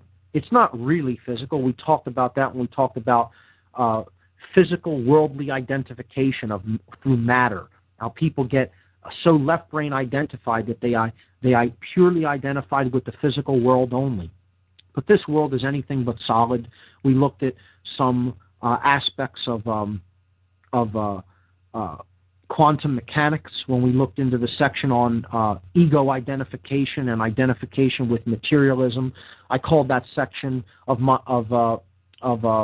understanding the understanding of the barriers to the realization of the true self. And that was many, many weeks back, but again, you can go back in the podcast and check that out. These barriers to self-realization included something I called 5-sense illusion, okay, identification with purely material, physical reality. And if we look at the particles that comprise the physical reality, they're nothing but solid. They're not solid at all. They're actually pure energy in a state of vibration. That's all it is. It's condensed to a lower state of vibration, and we call that physical matter. But what this card is basically telling us symbolically is that really there is no material world per se. Okay, it's all a spiritual construct. It's a construct that we experience through mind, okay, like a lens, and it's there for experience and learning and growth, okay? And that's what this goddess figure that represents the pure potentiality, okay, of everything represents. And you see then that's brought into, she's in that doorway, which is represented by this wreath, okay, that's in the form of a 0, just like the Fool card was card 0. This is a correlation to that card. The as above, so below, or the correspondence principle brought here again, because the soul and the universe are essentially one, and they are reflections of each other. The microcosm reflects the macrocosm and vice versa. So we see the angels of the corners, as we described last week, the lion, man, bull, and eagle, representing representing Leo, Aquarius, Taurus, and Scorpio. The ruling houses of the quadrants of the zodiac, the ruling houses of each respective season, summer, spring, fall, and winter. And these are the arms of what is called the Great Cross of the galaxy. And again, the galaxy is also connected, as we saw when we looked at the astrotheological traditions, particularly when we looked at the Islamic tradition and its connection to astrotheological concepts and worship, was the galaxy is connected to the goddess, which is the goddess of pure potential and the void. So we have all of these connections brought back on this card, representing our position in the galaxy, representing the void of nothingness from which the material reality ultimately springs, because it's all energy in a state of manifestation that is derived from pure potential. Okay? And she has two wands of power, or two forces, because this goddess is the bridge between the microcosm and the macrocosm. Okay? She ultimately is the one that is in control, if you want to look at it that way. These are the forces of nature itself. This is the goddess that represents natural law, the governing forces of our reality that you're not going to break and get away with, period. You're bound by them, the end. We've talked about this innumerable times throughout the shows, and I'll continue to mention it, but there are still people who don't believe there's any such thing as natural law principles, that believe that they can do whatever they want in this reality and get away with, and they're delusional people. Natural law is always in effect, always has been in effect, always will be in effect. You're bound by it forever and ever, the end. Good luck thinking otherwise. That's why suffering exists, ladies and gentlemen. Suffering exists because the people in this world who think that they're God and think that they own and control these forces, which they don't, refuse to acknowledge their existence and refuse to acknowledge that they're bound by these laws. Nonetheless, that happens to be the truth. They are. We can come to understand these forces and work in harmony with them, or we can continue to flaunt them, continue to ignore them, in which case we're going to continue to suffer endlessly. The end. Get over it as fast as you possibly can. Okay? That's it. And, you know, I'm not going to even belabor that point, because I've talked about it endlessly on the show. Go back and listen to some podcasts where I talk about natural law, and even podcast number 36 in which I break it down in a presentation. So this goddess represents the forces of natural law, okay? And that's what the world is governed by. And these laws are not derived from simply the physical. Again, that's why the zero symbol is there, okay, representing that these are derived from the realm of potential, or the spiritual realm. They're not, you can't see them by studying just the physical world. You have to have a more holistic, all-encompassing worldview in order to discover these laws. You're never going to discover them just in left-brain, logical, analytical science. Okay? You need the wisdom of the right brain hemisphere, the sacred feminine, which is an analog to the goddess herself, a bringer of higher aspects of consciousness through the nurturing forces, through the emotional qualities of the self, and you need to bridge that with the analytical and logical qualities of the left brain. Those can't be thrown out, those masculine forces. They need to be bridged and combined into a synthesis with the qualities of the right brain. And that's why she holds these two scepters of power, okay, which she is this bridge between these masculine and feminine forces. She controls the whole game. It is natural law. You can look at that as a feminine, nurturing mother, not a strict disciplinarian or a vicious, control freak or anything like that, because these laws are not put into effect as a prison. They are put into effect as a guide, as guidelines on how to conduct ourselves and to reach self-mastery so we do not have to experience suffering, and this realm can become the paradise that it was intended to be. Okay? So let's start the breakdown of this tree, and this goddess or this world card is put into the position of Da'at, again, as the hidden sphere on the Sephirotic tree, to represent that this is where it ultimately all comes from, okay, and goes to. It's a flow in a circle represented by that wreath around this goddess figure, okay? And that's my best attempt at a breakdown of the world card. So let's build it up as we've done in the microcosmic tree from the base, from the Malkut position. And again, if you need a reference to these words, you can go back to the images of the Tree of Life in the Kabbalah section. You can bring those images up on the website. Okay. Again, this is a building block form of study and teaching. You have to grasp the concepts and some of the jargon in previous teachings and study, and then we are going to continue to use that as we go forward. So again, this is a stepwise progression. That's what we have to understand. That's what initiation is. Initiation is taking these building blocks and then stacking them, and then stacking them, and stacking them, just like you build a building. And this is how we build an understanding, a deep understanding of self. And that's all these symbols are for, ladies and gentlemen. We can't build them into something that they're not. It's not a religion. It's not a belief system. It's a tool. That's it. It's a tool. Symbols are ultimately tools. Now, they do have an effect upon our subconscious and conscious minds. But you know what? They do that more so if we're completely ignorant to the language of symbolism. Once we understand and become symbol literate, we can understand how symbols in any given position or aspect are being used. That's the key to their true decoding. Okay? Not just looking at the symbol itself and saying, oh, that always represents this.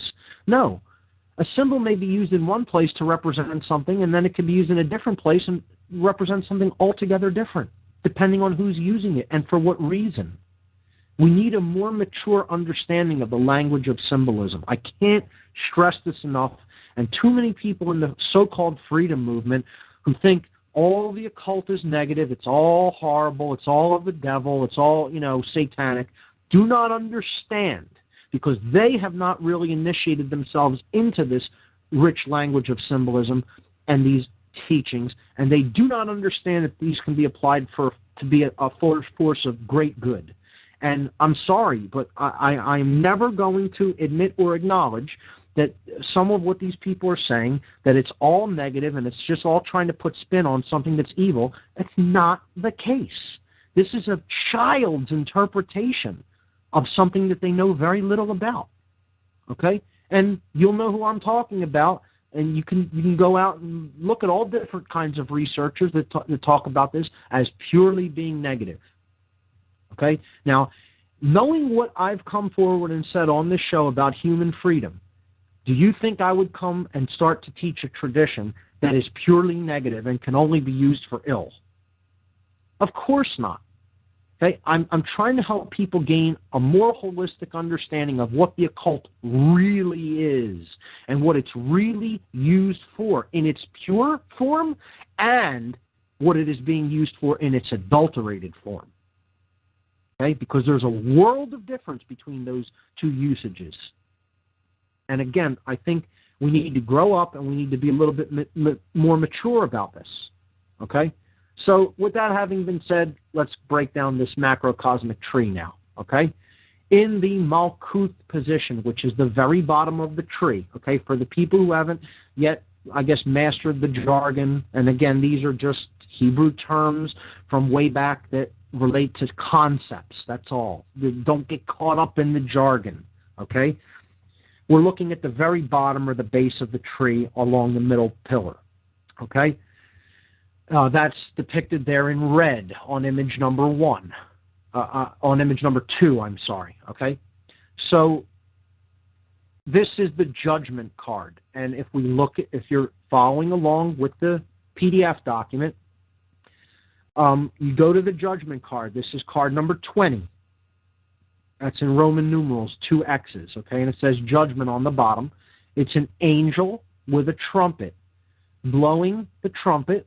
The trumpet has a cross attached to it, and there is a man, a woman, and a child rising from sarcophagus, from sarcophagi, the plural of sarcophagus, okay? They're rising from tombs, let's just call it to be simple, okay? And this represents the call out of purely material identified consciousness, okay? From base, mundane, material world is all there is, state of awareness. That's what this represents. That's why it is in the Malkut position in this ordering of these cards, okay? Now again, these are the forces of nature that are at work. These are all natural law principles and forces. We have a choice whether to go along with this calling. This is a wake-up call. That's what this card represents. A wake-up out of base consciousness. And that's why it is the very bottom of the tree.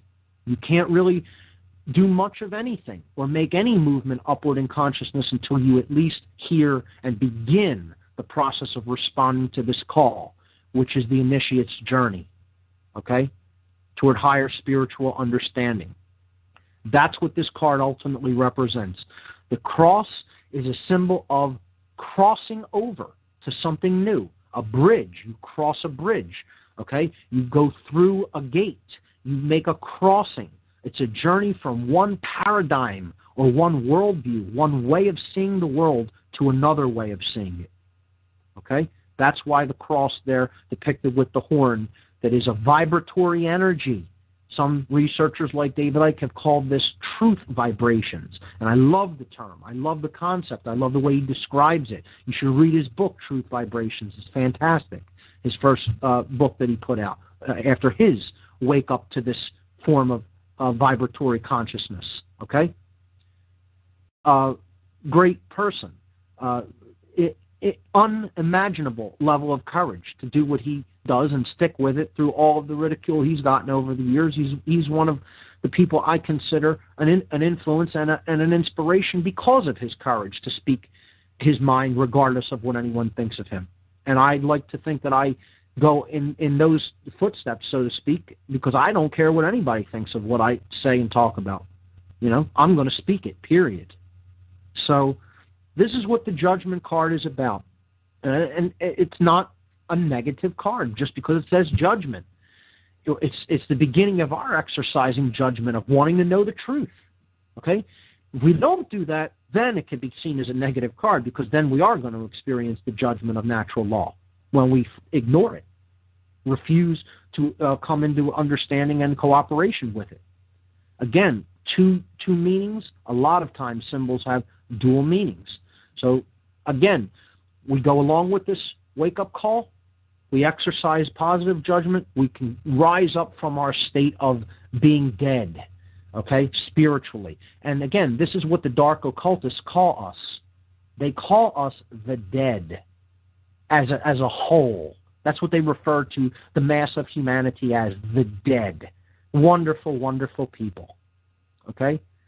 And they do this because they say if you're in a state where your thoughts, emotions, and actions aren't in unison, okay? If you're an ignorant person, if you're an apathetic person, if you're a lazy person and a coward, you're essentially dead. All of the soul qualities are deadened, so you're dead. You're in a coffin, you're in a sarcophagus, you're completely dead. You're identified with the material realm. You can be conditioned, you can be manipulated, you can be put into a state of hypnosis and trance at will, and put on strings like a puppet, and they own you. When you're in that state, you're a complete slave to their form of dark manipulation in consciousness, and that's why they call people like that the dead. And I 100% concur that they are dead. I think it's a horrendous thing. I get angry when I even think that people are that wicked that they talk about living beings like that. But is it true? Absolutely, it's true. Hard thing to admit. Didn't want to admit it for years of my life. But I can say when I'm wrong. And this is the real state of humanity isn't people waking up with their arms out to this call. This is a more positive interpretation of this card. Most people are lying in that coffin with the lid closed. Okay? That's not me being negative. That's just the truth. That's just how it is right now. It's our goal to help to sound that alarm, which is what the angelic force is doing, as a wake-up call to come out of this completely deadened state of awareness. Okay, so I hope that helps to clarify the symbolism and deeper meaning of that card. And again, these are my deeper interpretations of these cards based upon my study and my initiation into the occult. And it's a very holistic and integral interpretation, okay, from many different traditions and points of view and perspectives. So I want to help the audience to keep that in mind. There will be other interpretations of these symbols. You should engage them all, because no one's word is final on any of this. This is an exploration and study of the self that's infinite. Okay? The universe is infinite, and so is the soul, so is the spirit, and so a study of these cards is infinite. All right? Just that, to say that as a caveat to the further study of this tradition. All right? So let's move to position number 9 on the Sephirotic tree, which is the sphere of Yesod. Okay? And that's the foundation card. Okay? Malkuth, of course, the red judgment card. That position, that represents what's called kingdom. Malkuth, that's what it means. We go up one to this orange card. It's called the sun. Okay?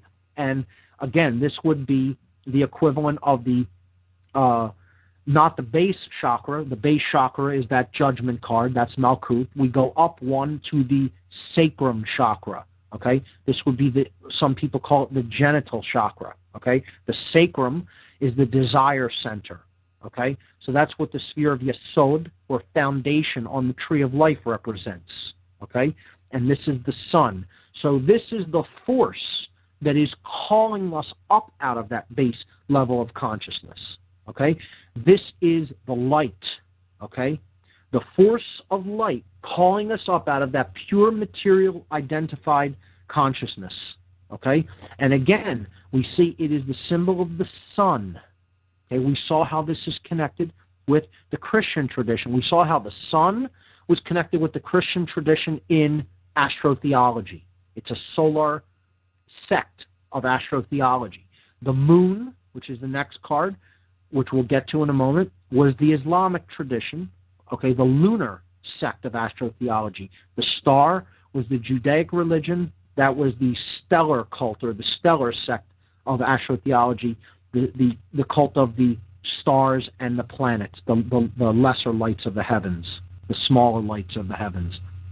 So these three cards actually act in conjunction with each other in this triangle when we saw how that relates to the worlds of the Kabbalah. This lower triangle represents Yetzirah. Yetzirah is the world of formation. And again, these are the formed objects that represent the heavenly bodies that comprise the material world.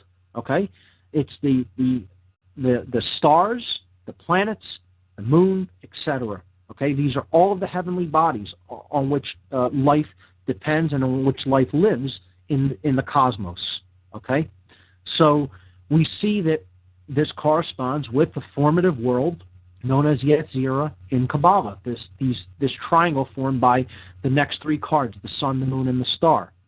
The sun in particular, okay, represents the force that is calling us up, the light, calling us upward out of that base level of consciousness represented by the Malkuth, or judgment card, okay? So this is desire. We need desire to move forward. Okay, that's connected with the sacrum chakra. Okay, or the planet Jupiter, as we saw when we looked at the connection to the tradition of the Vedic chakras. When we superimpose a solar system with our solar system with the planetary attributions on each chakra site. Again, this is all a connected tapestry, and I would highly encourage people to go back and listen to the podcast and work with the imagery. It's key. Contemplate it. Understand its deeper meaning and its deeper message to the self. Okay, through the self. All of this imagery should be contemplated on. Don't just look at it once or just, dismiss it or, give it a cursory examination. The best thing to do is actually get a deck of these cards, lay them in these positions, and work with them in a mode of contemplation. And I guarantee you, insight will stream in, okay, if you're really taking it seriously. And it will help you to understand better things that are really going on within. And again, that's what this is all ultimately about, ladies and gentlemen. Okay? So, the Sun card, okay? That's what's, again, pulling us up. It's what the angel is working on behalf of, really, the light, okay, the forces of light. Now, the moon and the star are in the solar plexus chakra position. Now, on the tree of life, these are the spheres of Hod and Netzah. Okay? So Hod on the left, which is the pillar of severity, and Netzah on the right, the pillar of mercy. So we have an internal aspect and an external aspect of will, of light, okay, of the forces of evolution calling us upward out of base consciousness, which is represented by Malkut. And this is saying that we need to activate the will. These cards are in the will center positions, the solar plexus chakra, and therefore they're colored yellow. Okay? So the moon represents that we need to connect, okay, with the higher forces that help us to develop courage. Okay? And one of the properties that enables that is getting in touch with the sacred feminine force within us, or the right brain aspect. Okay? And again, that's what this left-hand pillar, the pillar of Boaz, or the black or dark pillar, ultimately represents. These are all the internal sacred feminine yin forces of consciousness. Okay? Indwelling. Now, this is what the lunar principle is all about. And hence the moon is on that pillar of severity. Okay? Corresponding to that, but acting in the complementary, or some would say the dualistic role, because this is a dualistic chakra center that has two basic principles, courage and will, is the star card. Okay? So the star card is on the active side, and it's shown, this would be connected with the concept of the water bringer. You see this water bringer pouring water out into a lake or a stream, and has 1 foot in the waters, 1 foot on the land. This is, again, bridging the material and the spiritual worlds. Okay? This is telling us, yes, while we need to develop courage within, and while we need to use the spiritual principles that we don't actively see in the physical plane, we need to do that work on the ground. Okay? So this is about taking action. It's the solar plexus center. Okay? It's about courage and will. And that's what this star card in this position is basically symbolic of. That we need to keep, 1 foot in the spiritual plane, 1 foot in the physical plane. Okay? We need to be in this world, but not of it. And the work that needs to be done here needs to be done on the ground, on the game board floor, so to speak, which is the material plane. We can't get caught up in this idea that because we understand that our true nature doesn't lie in the physical world, that there's nothing to do here. That's nonsense. This is a cop-out, okay? This is a cop-out of the right-brained imbalanced, or, what I just generally refer to as the New Age, the New Agers that have, gone too much into a state of right brain imbalance, all right? Thinking that there's nothing to be done here because they don't identify anymore with the physical world. Nonsense, okay? We need to make that connection to the spiritual realm, but understand that there is work to be done here in the physical plane. And that's what we are tasked to do, to change the manifestations on the physical plane, because the physical plane isn't really separate from the spiritual plane. Okay, it's just that same energy condensed to a lower vibration so that experience may be had, and knowledge can be gained, and growth and progress can be made. As we move toward higher and higher levels of awareness, moving back toward true unity with the all. Now, this star card, again, represents that understanding that we need to be rooted in both worlds. We need to act as a bridge between both worlds, and how important it is that there is actual action that needs to be taken in the physical domain, that we cannot ignore that, okay? So that's what we're talking about now, the yang forces at work, okay? So this is the male aspect of the natural law forces of creation, okay? And again, that's why this is on the male pillar, or the pillar of mercy, as it is called in Kabbalah, okay? So it would be the sphere of Netzah, okay, which means victory. Okay? The sphere of Hod, the moon card, means splendor, okay? Now, we move up now to the Tower card, colored in green, because again, this is associated with the heart chakra.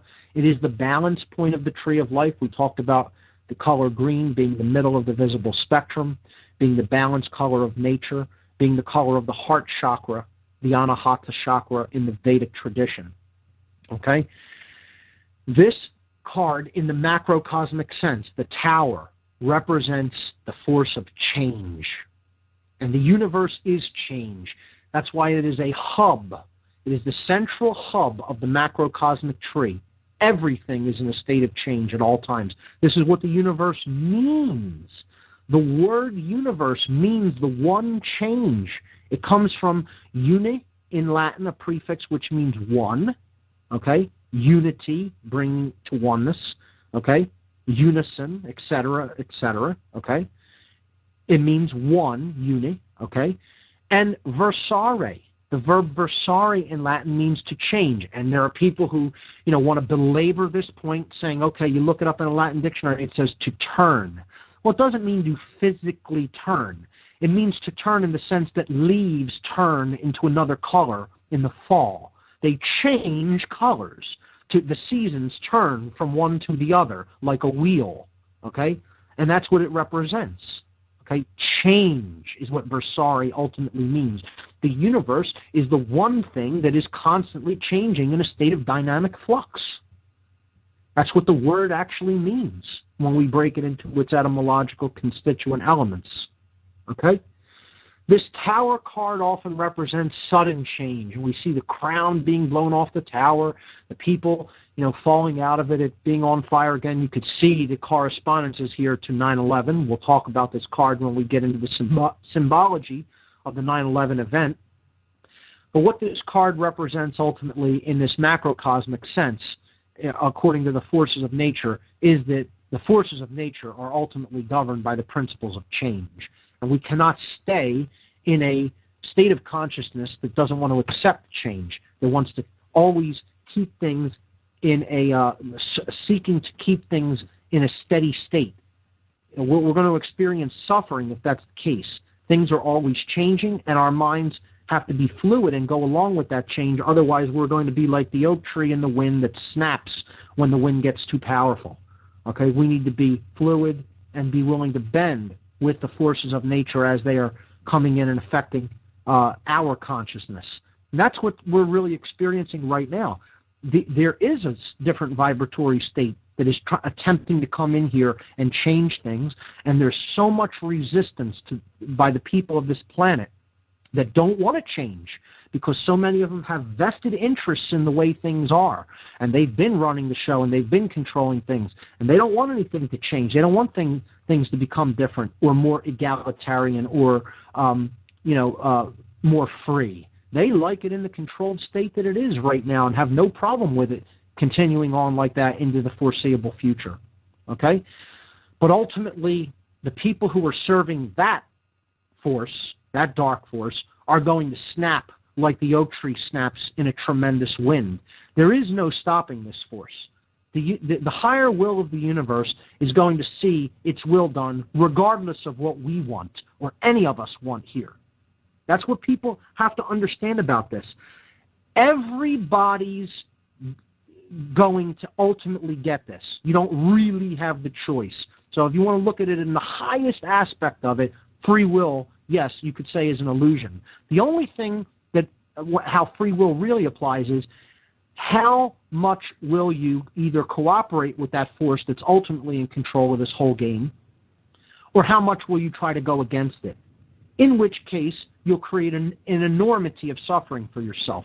If you happen to step into that slipstream, that flow of energy, the world can become like a paradise because you're getting the lesson that is intended by ultimately the higher will, which you can call it whatever you want, the unified field, the dynamic intelligence that underlies all creation. You can call it God. I don't care what you call it, okay?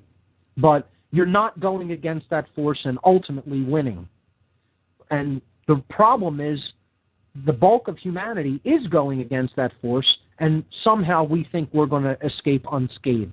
How I describe this force of change that's represented by this tower card, imagine that the forces at work in the universe are like a hand, okay, and they're attempting to guide and shape, let's say, a huge aspect of a huge amount of clay, okay? You remember, this is a nice anecdote that helps explain this concept. You remember silly putty or what do they call it? Play-Doh, right? Play-Doh. Everybody played with this stuff when they were young. Different colors of soft clay you can mold, and you had molds for it. You could press it through things. You can make spaghetti. You can make shapes. Everybody played with this. At least people, kids that I guess grew up in the same era as I did, who are probably in their mid-30s now. You had this stuff when you were young. You definitely had to, okay? And you would put it through a mold. You'd squish it through, and, a shape would come out the other side. Well, that's what humanity is. And the forces of nature are the forces of change represented by this tower card. And what the universe is, or what this big change that we're trying to go through, that we're going to go through, is like a mold, or let's say it's a wall, right? And it's got a shape cut out, right? So this big ball of clay, right, needs to go through this wall. It needs to go through the shape. Let's say it's shaped like a star, just to have an image in mind, right? And the natural law forces, or these new vibrations coming in, are saying, well, here's the big bulk of humanity represented by this ball of clay, this Play-Doh, right? And it needs to go through this star-shaped gate or portal, okay?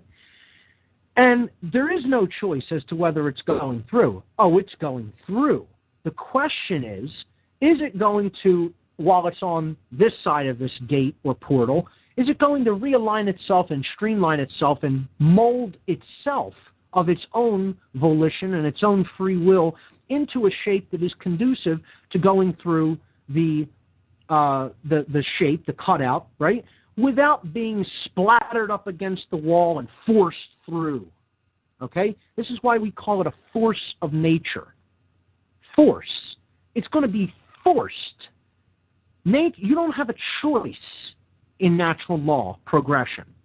It's a force. This is why it's called a force of nature, ladies and gentlemen. There is no choice to whether comply with that or not. It's going to happen. The only choice is how much damage happens on this end of the transition. Where do we streamline ourselves? And do we already mold ourselves into a new form, and we go through peacefully. We'll be right back after these messages, folks. All right, so we were talking about the Tower card on the macrocosmic tree of life before we went to that last break. And we saw how the Tower card at the hub, the heart chakra location, represents change. And indeed, as we've talked about many times here, the aspect of care, okay, is the generative principle. It is what actually creates the reality that we experience, okay? And again, this is the central aspect of the triangle that forms the world in the Kabbalistic tradition known as Bria. Known as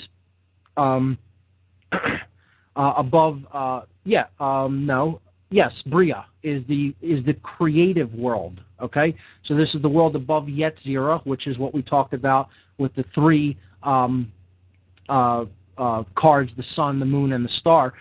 This world of the triangle that is formed by the Tower, the Devil, and the Temperance card, okay, form the world known as Bria in Kabbalah, the creative world. And again, this connects back with the generative principle, okay, of care and how much we align ourselves with the forces of natural law. So the Devil card, okay, which is the next card upward on the tree of life on the left-hand side, on the middle of the left-hand pillar of the tree, okay? This is on the pillar of severity, and this card is in the position of the Sephirah known as Geburah, which means severity. And indeed, it is a card depicting severity. The Devil card ultimately represents, in its highest aspect, going against the forces of natural law. Okay, so this is our free will decision not to engage higher levels of awareness, not to engage self-knowledge, in which case we have the option to enslave ourselves. And you see there the two beings, the male and the female, that are chained and subordinate to the devil, representing the Satan force, okay, which is the force of fear, which is the force of devolution in consciousness, okay. Yet, look at the chains. Look at card number 15 of the major arcana, the Devil card, okay. It may be a negative card in its connotations and its implications and its symbolism, but there is hope in this card, actually, because the chains are set lightly around the neck. They're not fastened super tight, choking the two beings, the male and female. They are put upon them themselves. They could lift these chains off of their neck at any time. See, this symbolism is very specific. It indicates that we have the free will choice to discontinue our current ways that are basically flying in the face of natural law principles. We can do that at any time. We have the free will to do that. And we can go over to the Temperance card, which represents, again, an angel, okay, with the flow. This angel has the flow of energy going. It is the alchemy card. Some decks call this alchemy. Some decks call this simply art. A-R-T, the art, okay, as you'll hear some occult sciences referred to as particularly alchemy. So this is the alchemist card. This is on the pillar of mercy, the right-hand pillar, the right-hand path. And this Temperance card, it represents the Sephirah known as Hesed, which means mercy. Okay, so these are the central hubs of these two pillars, and they represent going along with natural law or refusal to go along with natural law. So that's Temperance is becoming the alchemist. It is accepting the natural law forces. It is the positive aspects of natural law which are there to teach us, are there to help us to evolve. Okay, so you can look at, this is natural law itself, these two cards. And one represents our choice to go along with it. One represents our choice to disengage from it. okay? And both of them are connected to the Tower card in this triangle of Bria as the creative world, because this is how we create our reality. We create our reality through either the learning of and acceptance of natural law forces or ignoring them, in which case our life becomes severe. If we accept them, we understand them, we accept them, and we live in harmony with them, we go toward the pillar of mercy, and life becomes a flow guided by angelic forces, okay? If we refuse to go along with natural law forces that are there really for our betterment, okay, we enslave ourselves, but we can choose to undo that at any time because the chains are not set tightly, okay? It's our free will decision to fly in the face of natural law, okay? And we are ruled by the Satan principle, okay, which is the opposer, the adversary, the one who tears us apart from within, because we are ultimately a non-unified being. We exist in a state of duality, okay, depicted by the man and the woman separated and chained, but they have chained themselves. And that's what we're doing. That's the path we're on, folks. You want to know where humanity is? You want to know the best example of what humanity is right now? It's card number 15 of the Major Arcana, the Devil card. That's what we've done to ourselves. No one has done it to us. We've done it to ourselves. Okay? And people will disagree with that, and they'll pound their fists on the wall. They'll pound their fists on the desk. They'll curse my name for daring to say that. It's other people's manipulation. It's just, this is all something being done to us. We're victims. Poor humanity. We're victims. Well, you keep going right on ahead with that apologetic worldview, okay, and keep making excuses and keep pointing the finger outward, okay? And I'll keep helping people by helping them point their finger inward, because that's where change happens. That's why the change card is on the middle pillar, and it's associated with the heart, ladies and gentlemen. That's where change happens, within the individual, and it's a one-on-one work that needs to be done from within with each individual person. Nobody can do it for you. They can only inspire you or influence you or help you, but you have to do the work yourself for change. Okay? So that triangle helps explain the creative forces at work in the world.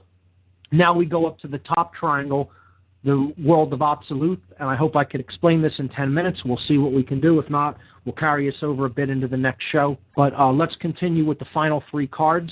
We have at the top triangle the Death card, okay, the Hanged Man, and Justice, okay? So the Death card up at the top left-hand side of the Pillar of Severity represents the forces of involution, okay?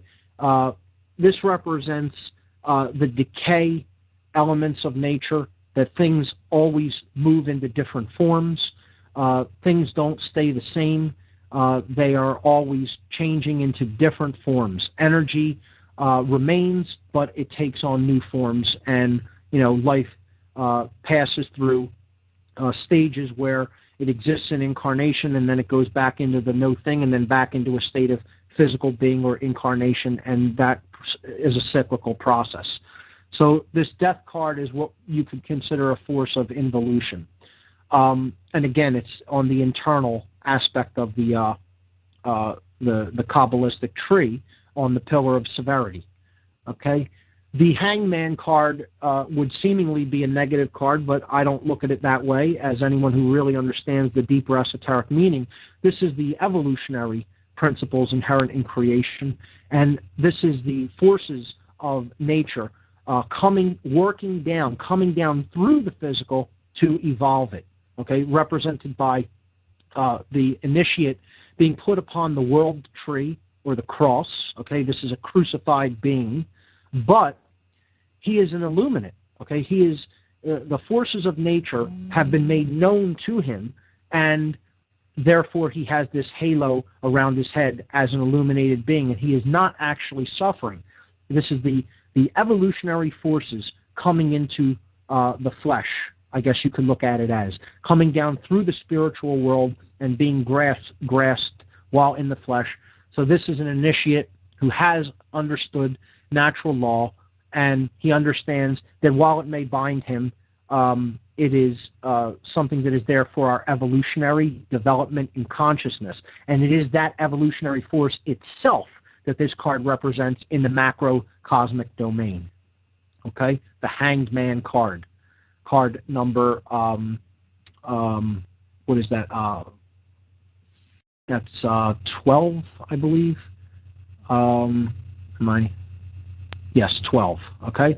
So moving upward to the top level of the macrocosmic tree of life, of the Kabbalah's major, of the Tarot's major arcana, we have card number 11. Okay? And this is justice. Okay? This is the card that represents balance. This is the card that represents truth. And this is the card that represents equilibrium and justice. And that's why it is called that. Okay? This is the goal of creation. This is what the universe is seeking to accomplish. This is the end result of the great work, as it is called in the Hermetic tradition and the alchemical tradition. The state of equilibrium, you see again, it's a king seated between two pillars. He holds the sword of truth in his right hand. Proper moral action has been attained.